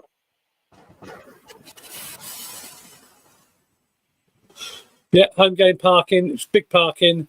All the details are on there. coventryparking.co.uk for your parking and home games. They also do away games as well. Go onto the website and they'll tell you a list of games they cover. But definitely all the home games you can park safely, and you can avoid all the roadblocks as well, I believe. So you can get in and out very quickly. So go on to big parking. That's coventryparking.co.uk. And big travel, coach travel provider, Coventry City away games. If you go to Derby or if you haven't booked your coach yet, then ccfctravel.co.uk. Games are running out now, so get booking if you want to get your travel in. Get booking now because they ain't got many games left. So if you get your travel booked in as soon as possible, ccfctravel.co.uk. And back to you, Ken. Okay, right. Okay, then let's talk about Derby County. Massive game on Tuesday. We move on to Derby County. They have beat us already, of course, at the CBS early this season. A lot of people say it was a snatch and grab. It was a bit of a 1-0 sort of breakaway goal, wasn't it? And they caught us out. And well, we've got him again. It was also the game, if we remember, believe it or not, that Mark Robbins was sacked afterwards. That was his last game in charge. Of course, it was a poor performance from the Sky Blues, but we've turned it around since then. It's hard to believe how far we've turned it around since then, but we have. And look where we are now in the table. Who'd have thought the next time we play Derby, we'd be in 5th position in the league and looking for points for the playoffs. So let's come to Milesy first. Derby on Tuesday night. What's your thoughts, mate? Team selection. Do you think there'll be any changes in the side? De Silva hopefully will be out and Bidwell will be in. That'd suit me and stick with the same team. There you go. That's my opinion. Go to Lee. Okay, Lee. What's your thoughts then on the Derby game Tuesday night? I think it's going to be a hard game. Well, it's definitely going to be a hard game. I mean, look, I'd love to keep the same team, but you got to wonder what cost the win came at the other day, because it seemed a bit like a battlefield at the end of the game. You know, you've got Milan went off, you've got Mason Clark. I don't know if his injury came from the clattering from the keeper. He didn't seem to recover from that. So how long are these guys going to be out for? What was brilliant though on yesterday was the bench. Look, imagine being able to bring Sheaf and Wright off the bench. You got Bassett, Raphael not even on there. So look, we're in for a tough game. Yeah, we're going to maybe have to defend a little more. So Bidwell is the obvious choice to come in when we're going to be defending a bit more. You know, their position I think is false. But bottom, they've moved third bottom now. So I just think if we can contain them a little bit. We didn't give them many chances at the Rico. They had one shot on goal, and I think was that Fredoni's assist? Did it go down as an assist for Fredoni with his great season? It was because Jerry Yates seems to score all the time against us. Yeah, it does. So, tough game, but I'm really looking forward to it. As away days go, I couldn't be. I love a midweeker. It's Saturdays I struggle with. Especially when you ain't got far to travel. Exactly, yeah. So train, getting there about 1 o'clock, watching the races in a pub in Derby, and I'll be nicely watered by the time I get there. But expecting a tough game. Okay, Micky, are you making the short trip to Derby? No, unfortunately, not this one. Couldn't get time from work. How do you see it going? Tough game, won't it? I think I haven't seen a whole lot of Derby this season, to be honest. So, but the bits you say, it's always felt like their position was a bit false, like they used to say. I think that there would be a tougher opposition than there were when. I mean, we pretty much gave them that game back in October, November time, didn't we? But it's probably about the one big mistake Radoni's made all season, because he's been excellent, but unfortunately that and the end goal, and we pretty much gave them the 3 points. And but I think that it'll be a tougher proposition on Tuesday. And I guess the question is who's walking wounded after yesterday. I think that Frank said that Efron had got a foot injury and he'd had to have a fitness check on Friday, and then it came back during the game, whether that wasn't helped by being clattered and a few little niggles. And so I guess it's whether or not he can pass another fitness test. How Milan is. I mean, there's a few players there, and then there's some players coming back like Torp, who I thought was excellent, but it's his first game, and so 2 games quite close together. Is he ready for that match wise? And so there's all sorts of dynamics going on there, isn't there, as to who will actually be ready to pass a fitness test and start the game, I guess. But I mean, in an ideal world, we'll be making very little changes at all, and pretty much the same team going out. I think I agree with the majority that I'd bring in Bidwell for that type of game away from hurting against tough opposition. But other than that, you really want it to be pretty much the same team, but it's whether they're fit or not. Yeah, I think it's important to keep a winning team when you can, but obviously change it if you have to. And the good thing is we've got a great, as we've said, we all agree we've got a strong bench, haven't we? And we can bring players in like for like, if you like. There's plenty of options there for him, haven't we? You got Jamie Allen, you got Patterson, who, as well to be considered. So it's a shame, really, isn't it? Every time we think we're getting everyone back, someone picks up an injury. So we were all excited a couple of weeks ago because obviously Wright was coming back, F1 was coming back, and you're thinking, oh, great, full squad. And then some people pick up some injuries, and so so there's always somebody else that sort of, it's a shame. Yeah, it is, and hopefully the injuries ain't too bad to the players that got knocks on Saturday, and they'll be fit enough for Tuesday. But the good thing is we've got a good, strong squad to pick from. Claudio, how do you see Tuesday night's trip to Derby? It's going to be an interesting one. They've got a player called Ryan Nyambi who hasn't scored a goal for 3 years. He's had 1 shot in 24 matches. If he comes on, I'm going home. So I know what's going to happen here. Yeah. So Derby are rubbish. Let's get this right. When they came to us at the CBS, they were poor, and we gifted them a 2-1 win, didn't we? And really, we've got to be on it. I know they beat Blackburn. There's no easy games, blah, blah, blah, blah. But come on, 9 out of 10 wins. We should be buzzing when we get onto that pitch. They should be fearful of us. The only thing is they play, I think, 5 across the midfield, which means our 3 lads in midfield have got the work cut out. So he left, changes it. He might change it and put an extra man in there. You don't know. I think that's how what's his name Eustace likes to play, doesn't he? With 3 at the back. So. I think he'll keep it that way. So it's down to us to impose ourselves on them. If that's the case, then our 2 fullbacks have got to get forward, which of course will leave our 2 central defenders 2-on-2 at the back. So we've got to be careful, obviously. We are stronger than them. We know we're stronger than them. The position in the table says so.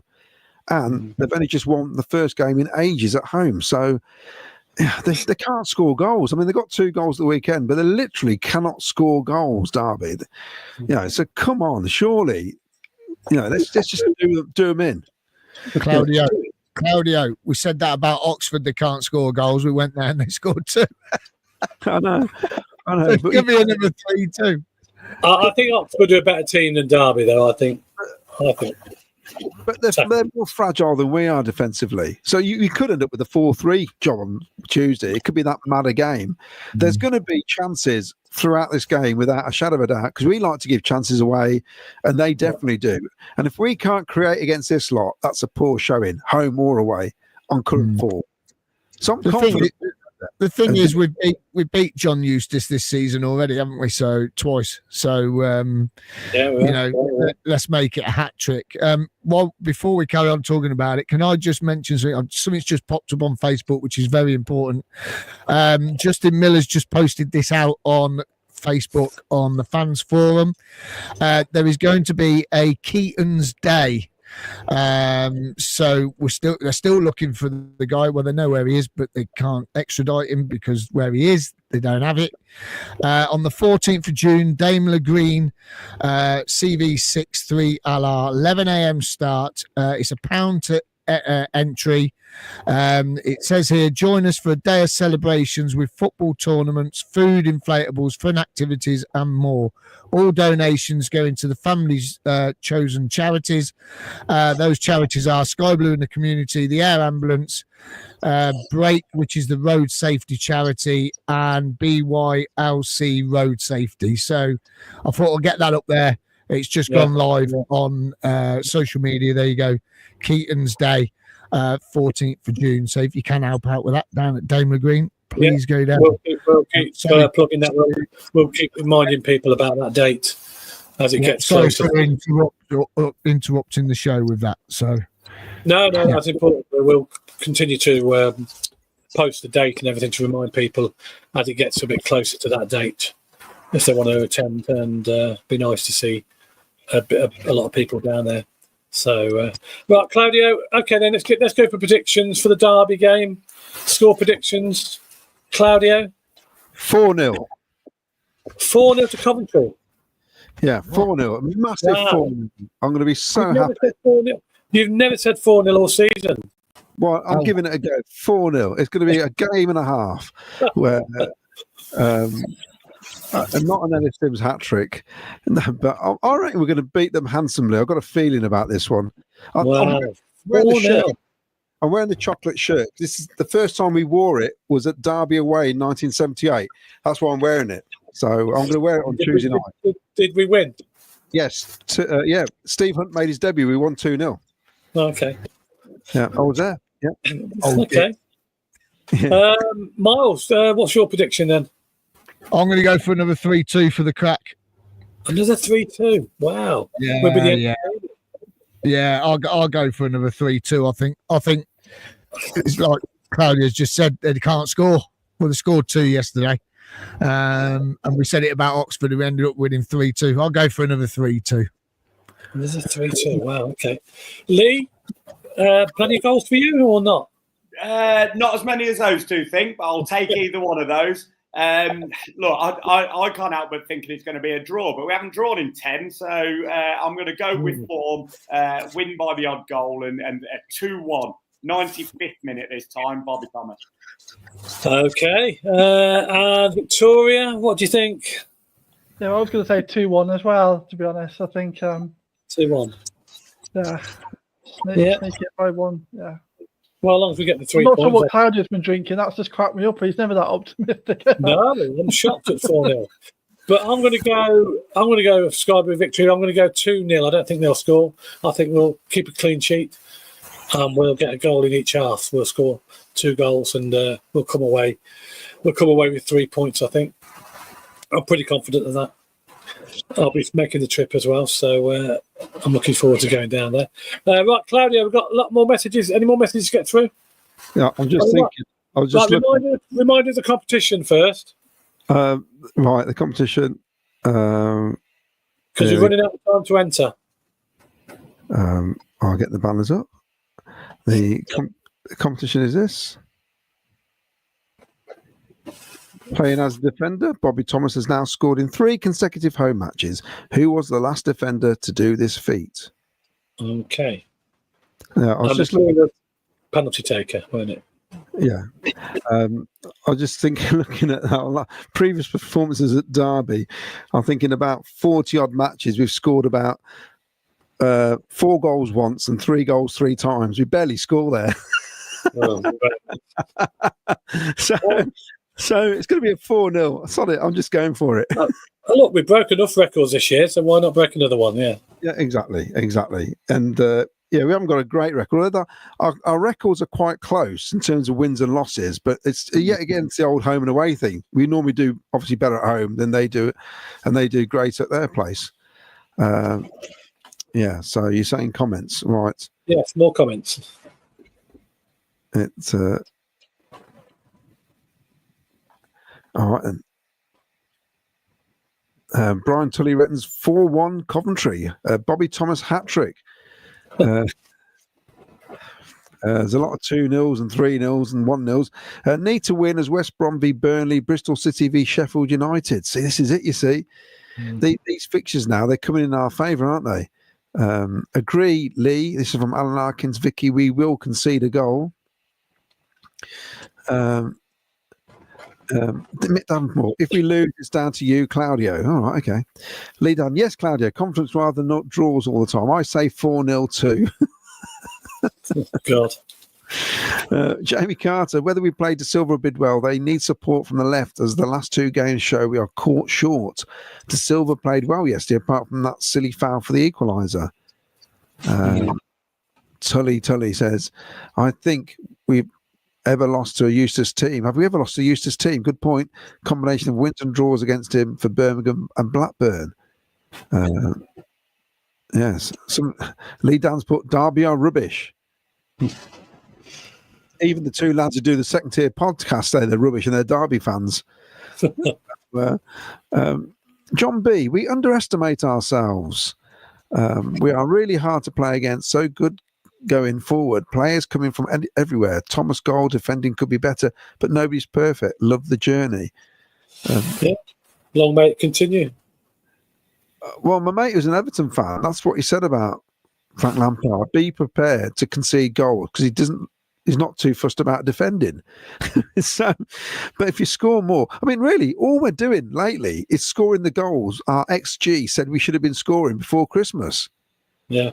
It's like the goals are just going in where they weren't going in at Christmas. The chances we created, and we were in the top 6 for creating chances before Christmas, but we're in the bottom 6 for taking them. So we've put, I think before Saturday, we've put in 30 crosses more than any other team in the Championship. Something like 787 or something ridiculous crosses into the box this season. So, and it's like Miles said, what's the point of having wingers if you don't cross a ball into the box? Which is what and it causes mayhem. It causes mayhem when you put crosses in. I think we said at the end of last season, before the season started, if we're signing these wingers, why don't everyone was saying teams don't play that way anymore? And we were saying, well, let's be the first team to bring it back and let's start playing that way, because teams don't play that way very much. No, you don't get many wingers about now these days, to be honest. You don't. Buzz 8, how much money did that goal put into the local economy last night? At 2-2, I was heading home. At 3-2, last minute win. It was time to party. Got home 2 a.m. Great day. Fair play. It's my supermarket shopping's gone through the roof lately with all these wins. So, everybody's low budgets. Yeah, I'm eating goji berries and all sorts now. Really splashing out. I'm meant to be healthy, apparently. I went for a 4-mile walk today. I was absolutely shattered. Yeah. Mind you, I've got to say, went on a 4-mile walk and went over Tile Hill Bridge. We went that way, and I found £20 next to the bridge. Couldn't believe it, £20 note. And I thought it was going to be a piece of string on it. And I thought, some poor sod was stood on the bridge last week. They had the police there and everything. I'm thinking, I hope it didn't belong to that guy who was trying to jump off the bridge. That's terrible, isn't it, if it was? But I thought, well, it's lying on the floor. I might as well take it. So, what, you mean you never handed it in? No, it's going to pay for my Sheffield United ticket, that will. £20. It's there, isn't it? Written in the stars. I'm having it. Well done to the Sky Blue Army. Great atmosphere as always, but we took it to another level yesterday. Some of the best fans in the Championship. I have to say, we live and die. My word, that was loud yesterday. Really was loud. Yeah. When you're on that top balcony, it's funny. When it's quiet, it's really quiet. But when it's loud, it seems to amplify up there. Wasn't it great, Miles? Absolutely brilliant. It was brilliant, absolutely brilliant. And can we just show this? This is after Bobby scored from the other side of Singer's corner, and this is how loud it was then. And watch Frank Lampard. This is ace. Yes.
Lee, what do you think to that?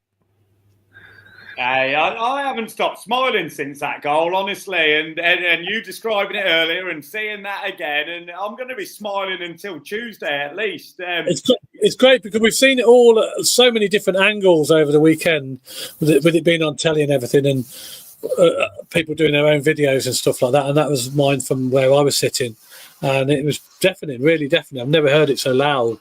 It was brilliant, and it just makes your weekend, doesn't it? You know. Puts you in a good Saturday night. Lee, what did it look like from? Because obviously I weren't over that side yesterday.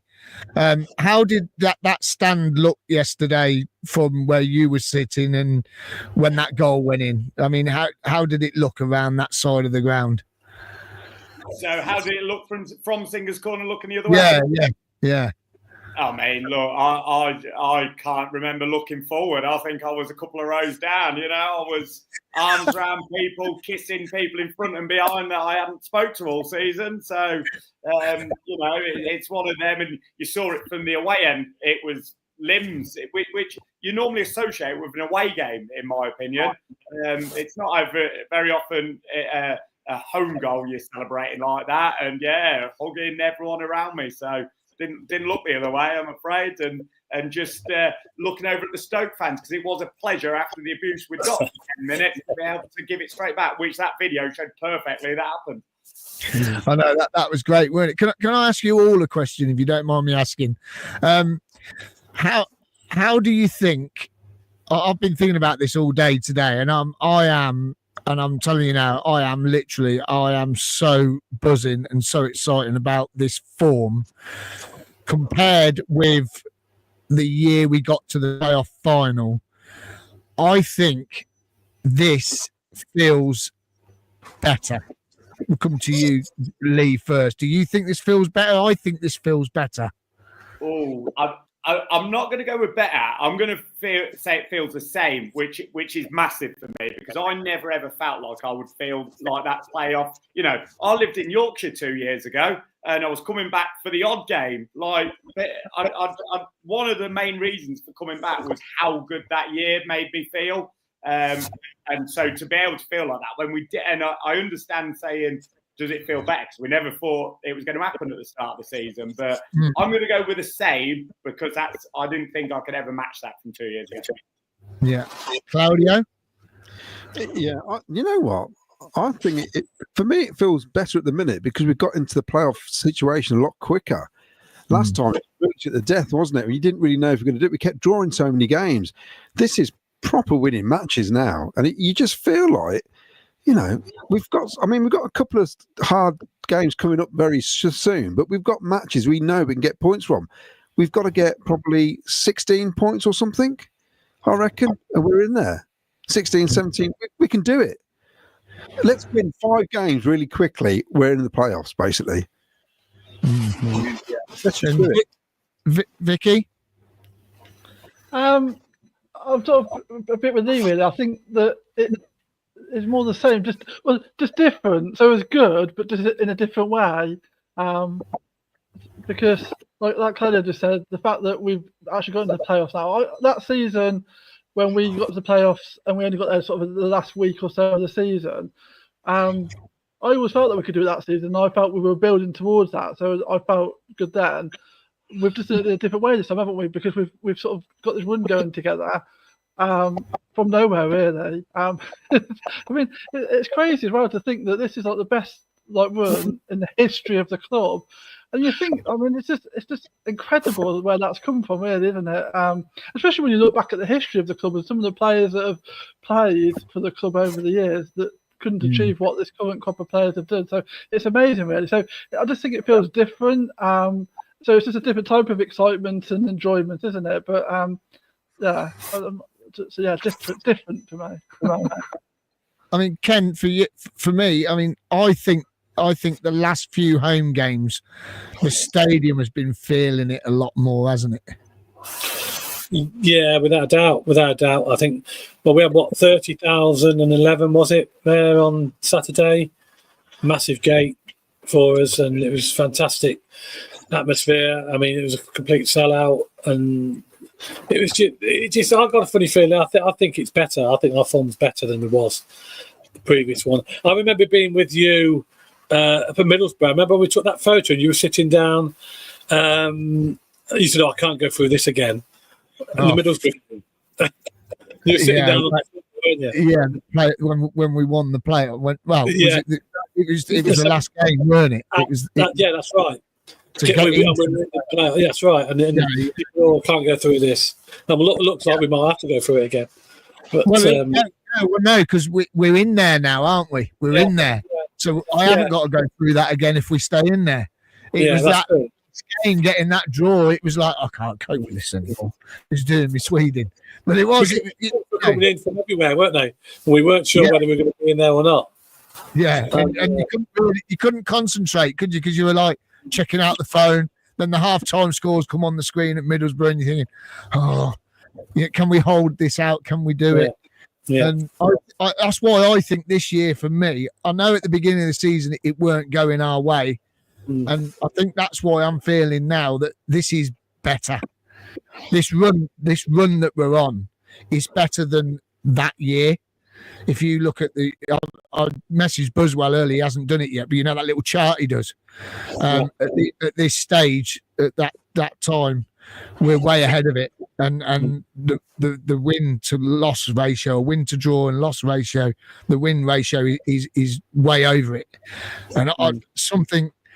And yesterday's atmosphere, Claudio, like you mentioned, I mean, we were having our prawn sandwiches and cucumber sandwiches, and you could hear the fans singing already, and that with the door shut, and that was 15, 20 minutes before kickoff.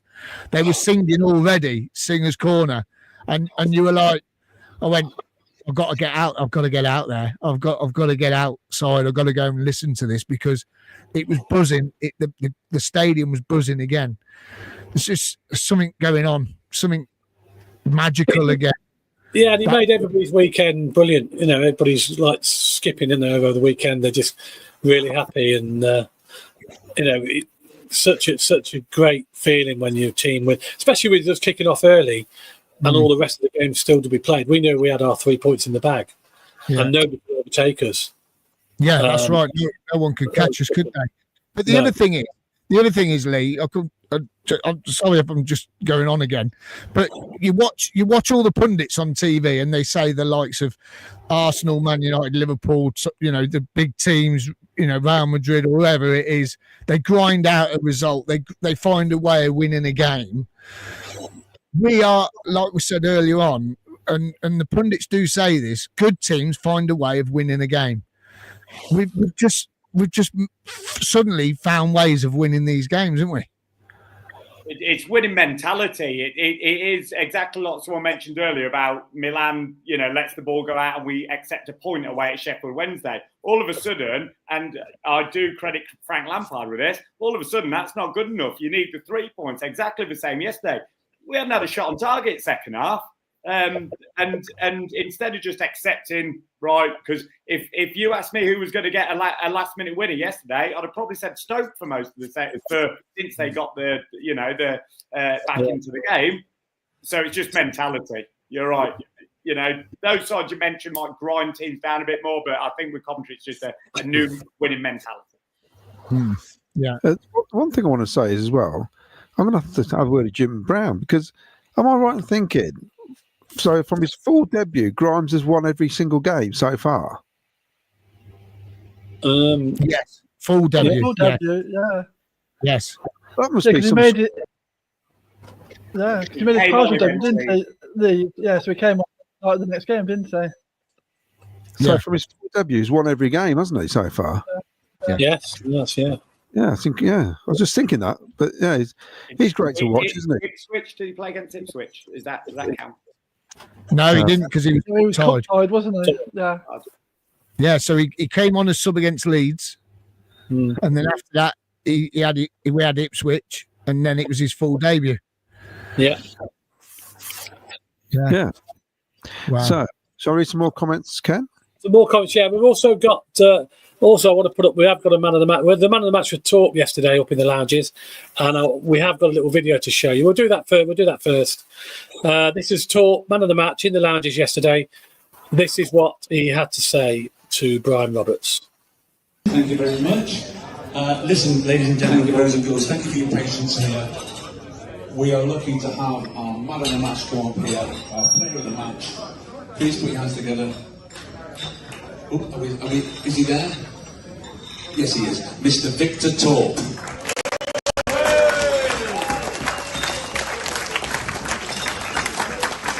It's getting very regular, this, Victor. A brilliant game, a game that we were expected to win, but at the start it seemed that we were a little bit under pressure, with Oliver making a wonderful save after about 5 minutes. Yeah, we knew it was going to be a tough game, and yes, and it showed that it was, and yeah, it was a great save by Oli, and we know he's able to do that. He's a great shot stopper, so yeah, I'm glad he helped us today with that. And then we sort of got the ascendancy and a long throw. And you timed your run brilliantly, and I saw it back on TV, and you leapt so high. What was your thoughts then because the timing of the run lost your marker? Yeah, I was supposed to land on the second ball, but yeah, I saw the throw moving down was really long, so then it was about timing my run and arriving for the header, and yeah, I did that. I haven't seen it back, but I feel like it was a great header.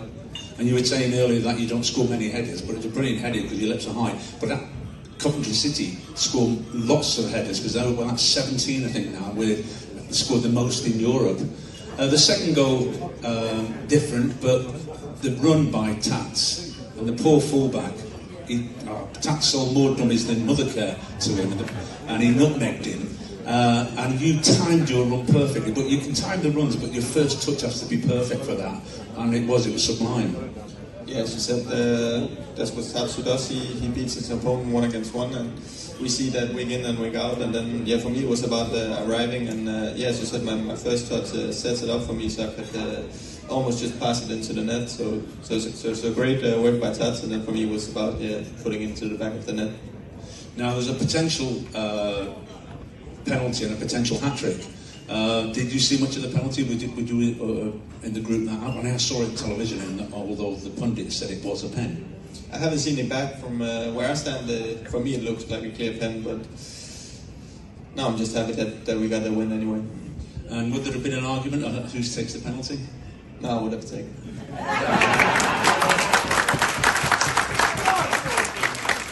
So we get to 2-2. Nerves are jangling everywhere, and then the big guy.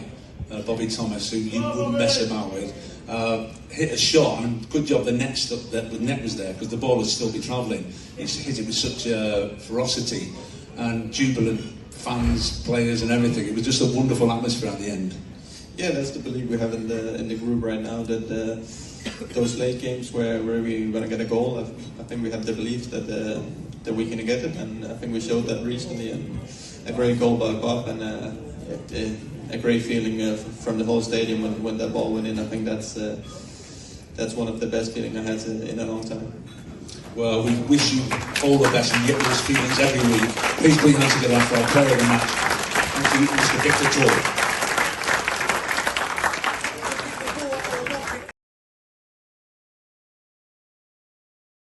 Man of the match yesterday up in the lounges, and well deserved as well, I thought, with his 2 goals. Right, Claudio, I've got a few messages, and there's quite a few correct answers to the competition, I believe, as well. Yes, I'll read some of these. I can't read them all out as we'll be here till midnight. And in fact, we'll be here till we'll catch the coach for Derby on Tuesday. Paul Stratton, the big concern is that have we peaked too soon? I hope not, as when we play really well, we can achieve anything. Mark Reed says, I live in Texas. Howdy, Mark. I live in Texas, guys, and love your work. You bring a bit of my home city into my life. This season is special. Watch this go. I had a message from somebody who said that they've been abroad for the last month. They basically said, it's surprising how little contact you get about your club and town while you're out of somewhere, and you can become disconnected. And they said these type of shows keep you connected with what's going on, and they really appreciated it, which I thought was quite nice. There's been a lot of requests for my elephant impression. Go on then. Do it. I'll do it at the end when we do the Play Up Sky Blue. Can't wait. And I'll tell you what, it's sensational. Name any other thing better than Koff scoring, winning that electrical, emotional roller coaster.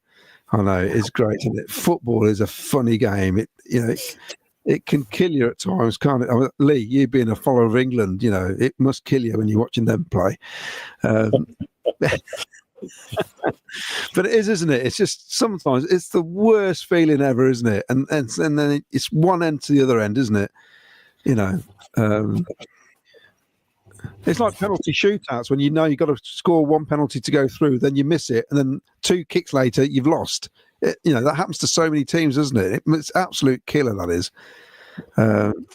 Right, Alan Arkins. If we do manage to stay in the top 6, come to the end of the season, who would you choose to get? Who would you like to play in the semis? Well, to be honest, it's going to be Sunderland, and I think that'll be a great game because they don't play us.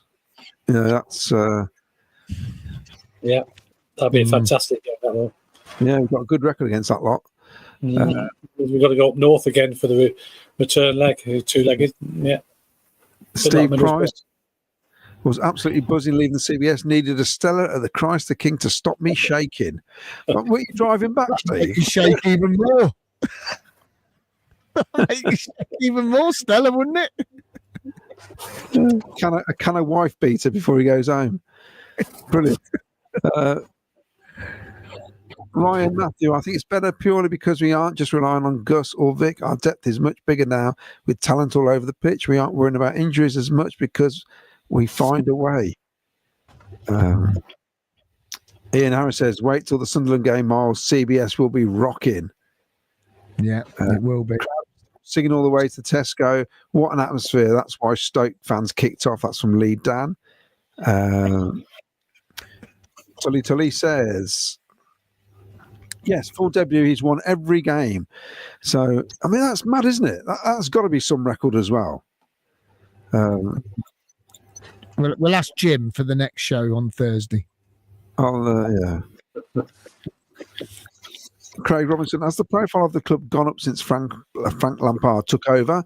As Frank seems to be on everything and everywhere, TV channels to various social media groups and channels. The answer is yes, I think, to that, without a shadow of a doubt. There was loads last week. Loads last week, weren't there? And really, you could be cynical and say this is why Doug King's done it, but to be honest, I didn't even think that when he signed him. I did not think that for 1 minute. I just thought, at least we've got somebody half decent, because I didn't want somebody from out of League One or League Two and somebody on. Yeah, I just felt we needed a name into the club to get people on board. And it's great having the media. We're on telly. We're making money. It's what it's all about, isn't it? You might as well just join the party like everybody else does. Hi, Nathan Sullivan says, hi, great show. Hi, guys, great show. I watched the Bobby Dazzler goal 200 times. Atmosphere was electric. If we beat Derby and Sunderland, I think we'll be in the playoffs.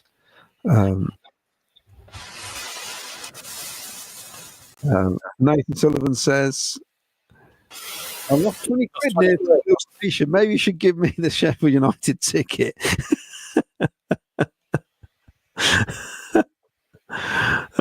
Stoke fans like CCFC Alvis impression. They were all shook up. Brian Kavanagh says, great show, guys. Keep up the amazing work. Thank you, Brian. And cheers, Brian. Phil Taylor says, I think we've inherited half the Chelsea fan base going by Twitter. I know it is incredible, isn't it? It is incredible. Yeah, so there we are. Okay, that's Bomber Bidwell's put all these elephants up for some reason. I've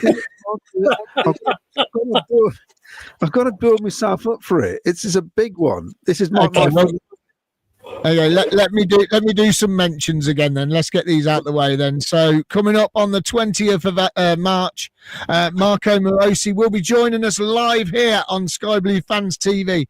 The best way to find out when we're going live is to head over to YouTube, like and subscribe to Sky Blue Fans TV, and it will notify you when it becomes available and what time it is going to be and what day. So you know it's going to be the 20th of March, but you'll get notified by YouTube so you don't miss out. Like you're down the shops and you go, oh, Oh no, I've missed Marco Morosi. Well, you won't, because you'll get a notification. Also, Thursday night, we should have information on this man. This man's going to be joining us very soon. We are just waiting on a confirmed date as well. Yes, Matty Godden will be joining the show as well. This is just going to be amazing, and hopefully we're going to bring you more players like this over the future of Sky Blue Fans TV. So stay tuned for that, and the best way to find out, once again, like and subscribe on YouTube. Get your tickets now for Micky Quinn night. We're hosting the night, raffle, quiz night, £10. That's all it is to see Micky Quinn. That is less than 2 pints of beer at the football, and trust me, I know how much I spent yesterday. I ain't doing that again. Right. So get down. The link is in the description. It's at the Wolfsgrave Working Men's Club. Even made Telegraph Live last week as well. You can head over there, get your tickets. They're selling fast. Over 100 tickets sold now, which is absolutely fantastic. And we've still got a couple of months to go, which is brilliant. So get the link in the description. Don't forget as well, we're going to be live from the Moxie Hotel in Plymouth on Sunday, the 20th of April, 7:30. We're doing a live show from the hotel. I have rang them. They said, yes, we're okay. So we can do the live show. And we're only going to do an hour. Honest, we are definitely only doing an hour, because then we're going out. But we'll be down on Saturday night as well. So if you want to come out with us, meet up for a few drinks, message us when you're down there. We'll find out where you are or where we are, and we can go and have a few beers together, have a real good party. And if you haven't seen it yet, what a great interview this was. David Cross, 1973 to 76, the history podcast. You can watch it now on YouTube, on our channel, Sky Blue Fans TV, or you can listen over on Spotify. And you can also, if you missed the YouTube show for tonight and you're at work tomorrow, you can listen to it once again on Spotify, because now we have Jack Saunders join the team. Hopefully he'll join us Thursday night, and he's putting everything on Spotify. He's in charge of it, and it's doing really well. So thank you for your support there. Coming up this Thursday, we have a guest joining us. We've got Jim, who's started this website. It's called Take Me Home Highfield Road. You've probably seen a few photos of me, Shezza, and Ken wearing a scarf over the weekend. They're lovely scarves. They are lovely scarves. Really, really nice. Head over to his website, $12.95 and 3 different colours. And someone asked me today on Facebook, is it navy in between the white? Yes, it's navy, not black. So it is sky blue, white and navy. And he's got patches as well. And it's got the Highfield Road postcode. He'll be joining us to tell us all about his latest adventure. Coach Travel. If you haven't got coaches for Tuesday, head over to ccfctravel.co.uk. You can get on a coach, head over to Derby, and that's where we'll be going, where we're heading there on Tuesday night. Can't wait for it. It's going to be brilliant. And also Sheffield United tickets on sale tomorrow. Can't wait to get mine, as long as I don't oversleep, because I'm off tomorrow. Coventryparking.co.uk, home and away. And there is parking at Derby as well. So if you want some spaces, head over to coventryparking.co.uk. And finally, if you want to buy a mug and coaster, give us an email, $15.95, mug and coaster. That's less than 2 pints. Well, no, it's a bit more than 2 pints of beer at the football. But hey, you could even put your beer in it at home while you're watching the game on Tuesday night with a coaster. So get your orders in. There you go. Right, so carry on, Ken. Okay, yeah, that's all the bits and bobs all rounded up nicely by Miles there. Claudio, got a few more comments before we go on to the competition? Yeah, we have. He's fat, he's round, he's worth £1 million. Micky Quinn. Lee Down, shout out to CCFC Merchandise Management, doing a super job. Too much to choose from these days. That's true, that is. Steve Price says, fantastic show, great weekend. And David Cross interview was brilliant from Anthony Pettifer. Thank you for that. Harry and Sandra Redknapp are now our greatest, our newest member of the Sky Blue Army, according to Jamie Carter. That's right. They're keeping an eye out, aren't they, for the how we're doing. Let's have a look. Also, Brian Tully says, funniest thing is, all season he's scoring loads, but no one's took over Haji Wright. He's still leading goal scorer. It's bizarre, isn't it? Well, we're spreading the goal throughout the team, aren't we? So it's good. Exactly. Yeah, that's pretty much it, Ken. Okay. Just a little shout out to Stuart Pearce, by the way, who took ill last week, and I don't know if you've seen it on social media. He got taken ill on his way back from a game covering, I think, for Talksport, and he was ill in hospital for a while. So our thoughts are with Stuart, who was a fantastic player for us. Remember back in the 80s, England international as well, Stuart Pearce, and hopefully he recovers very soon. Get well soon, Stuart. Okay, competition time. I know how many correct answers have we got? Tell us about the question. How many, Vicky? 20. 20 correct answers. What was the question again? What was the question again? The question was, playing as a defender, Bobby Thomas has now scored in 3 consecutive home matches. Who was the last defender to do this feat? Now, the answer, I know Lee knows this. Lee knows this, don't you, Lee? I mean, I've got something wrote down, but I can't confirm if it's right or not. Well, come on. Come on. I've gone for Elliot Ward. You will be correct. It is Elliot Ward. Yeah, Elliot Ward. Well done. There he is. Now, you've got the job of choosing a number. Vicky's going to number them 1 to 20, haven't you, Vicky? Or are you going to do that? Yeah. I've already done it. I'm all ready. Oh, you're ahead of us all. Yes, you've done it already. Okay, Lee, you just pick a number 1 to 20. Well, that'd be fantastic. I was a goalkeeper and I was slightly critical of Dovin. I'm going to go for number 1. Oh. Number 1. Who was first on the list, Vicky? That's Sky Blue Fletch. I think that can't be me and Mighty now. It looks like it says Sky Blue Fletch. I've also got the wrong glasses on. But I think that says Sky Blue Fletch. So hopefully that is a person. That's the one who said that's the guy who said hello to you yesterday, Ken. I know that, and I wasn't even there. Sky Blue Fletch. Thank you. Well, it was nice meeting you, Sky Blue Fletch. Get your details in. It wasn't a fiddle, honestly. We didn't make you win it. He was telling us how nice the mugs were as well. Now you've won one. So if you want to send us your details, your name and address, and we'll get them all out in the post to you. That's Sky Blue Fletch. If you can get your details, and congratulations.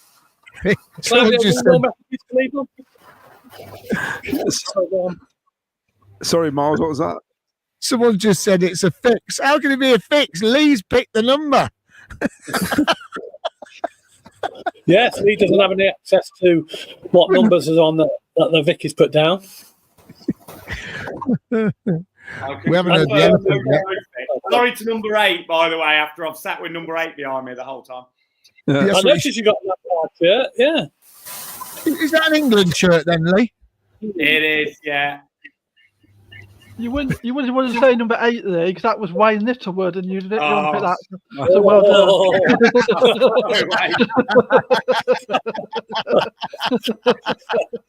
Now you've upset him.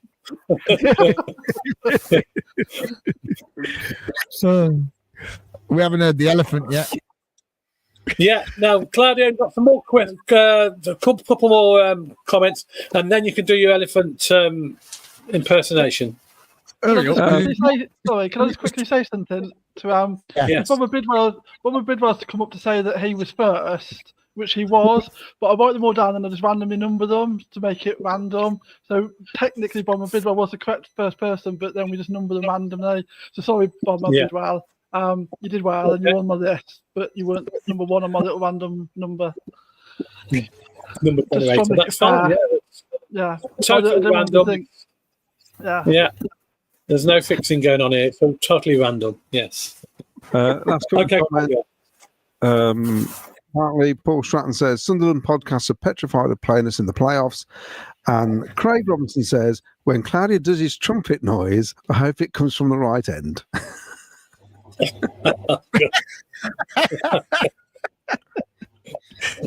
Oh God! Come on then, get it out the way. Well, I was going to do it at the end when you do the PUSB. Oh, are you ready to do it? You know more comments, then, no? No, I'm ready to. That's it. I'm ready to do it. Gibbo just said, reference Stuart Pearce, his flight back from USA had to be momentarily diverted, landing due to his ill health. Get well, Stuart. So, yes. So, yeah, I did read that in. I did read that in on social media. So it is get well soon, Stuart. Brilliant. And this one from Tully. What's this? Remember at the Walsgrave when everyone thought Noel Whelan was going to say Dion Dublin, hung like an elephant or donkey, but he said that keeper that played one game, Rafael Nozo. Yes, you remember him? Is that you, Claudio? Oh, it was rubbish. I think his appendage was the only thing that kept him upright, to be honest, because he was absolutely useless. But anyway, yeah. Okay, right. That's it then.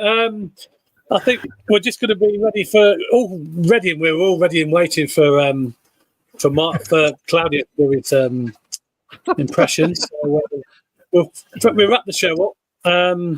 It has been 9 out of 10 for Frank Lampard. We're going for 10 games out of 11, so that can't be bad. If we can do that Tuesday night, that would be fantastic. So hopefully we can. Roll on Tuesday, roll on Derby County. Thank you very much, Lee Cowell, for coming on tonight. Thank you. Thank you, Vicky. Thank you, Miles. And thank you, Claudio.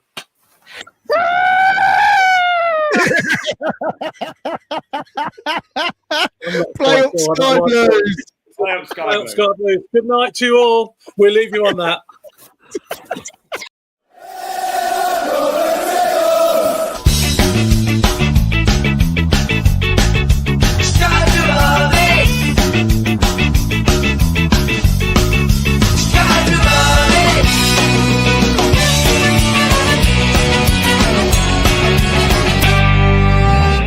Sky Blue Fans TV, for the fans, by the fans.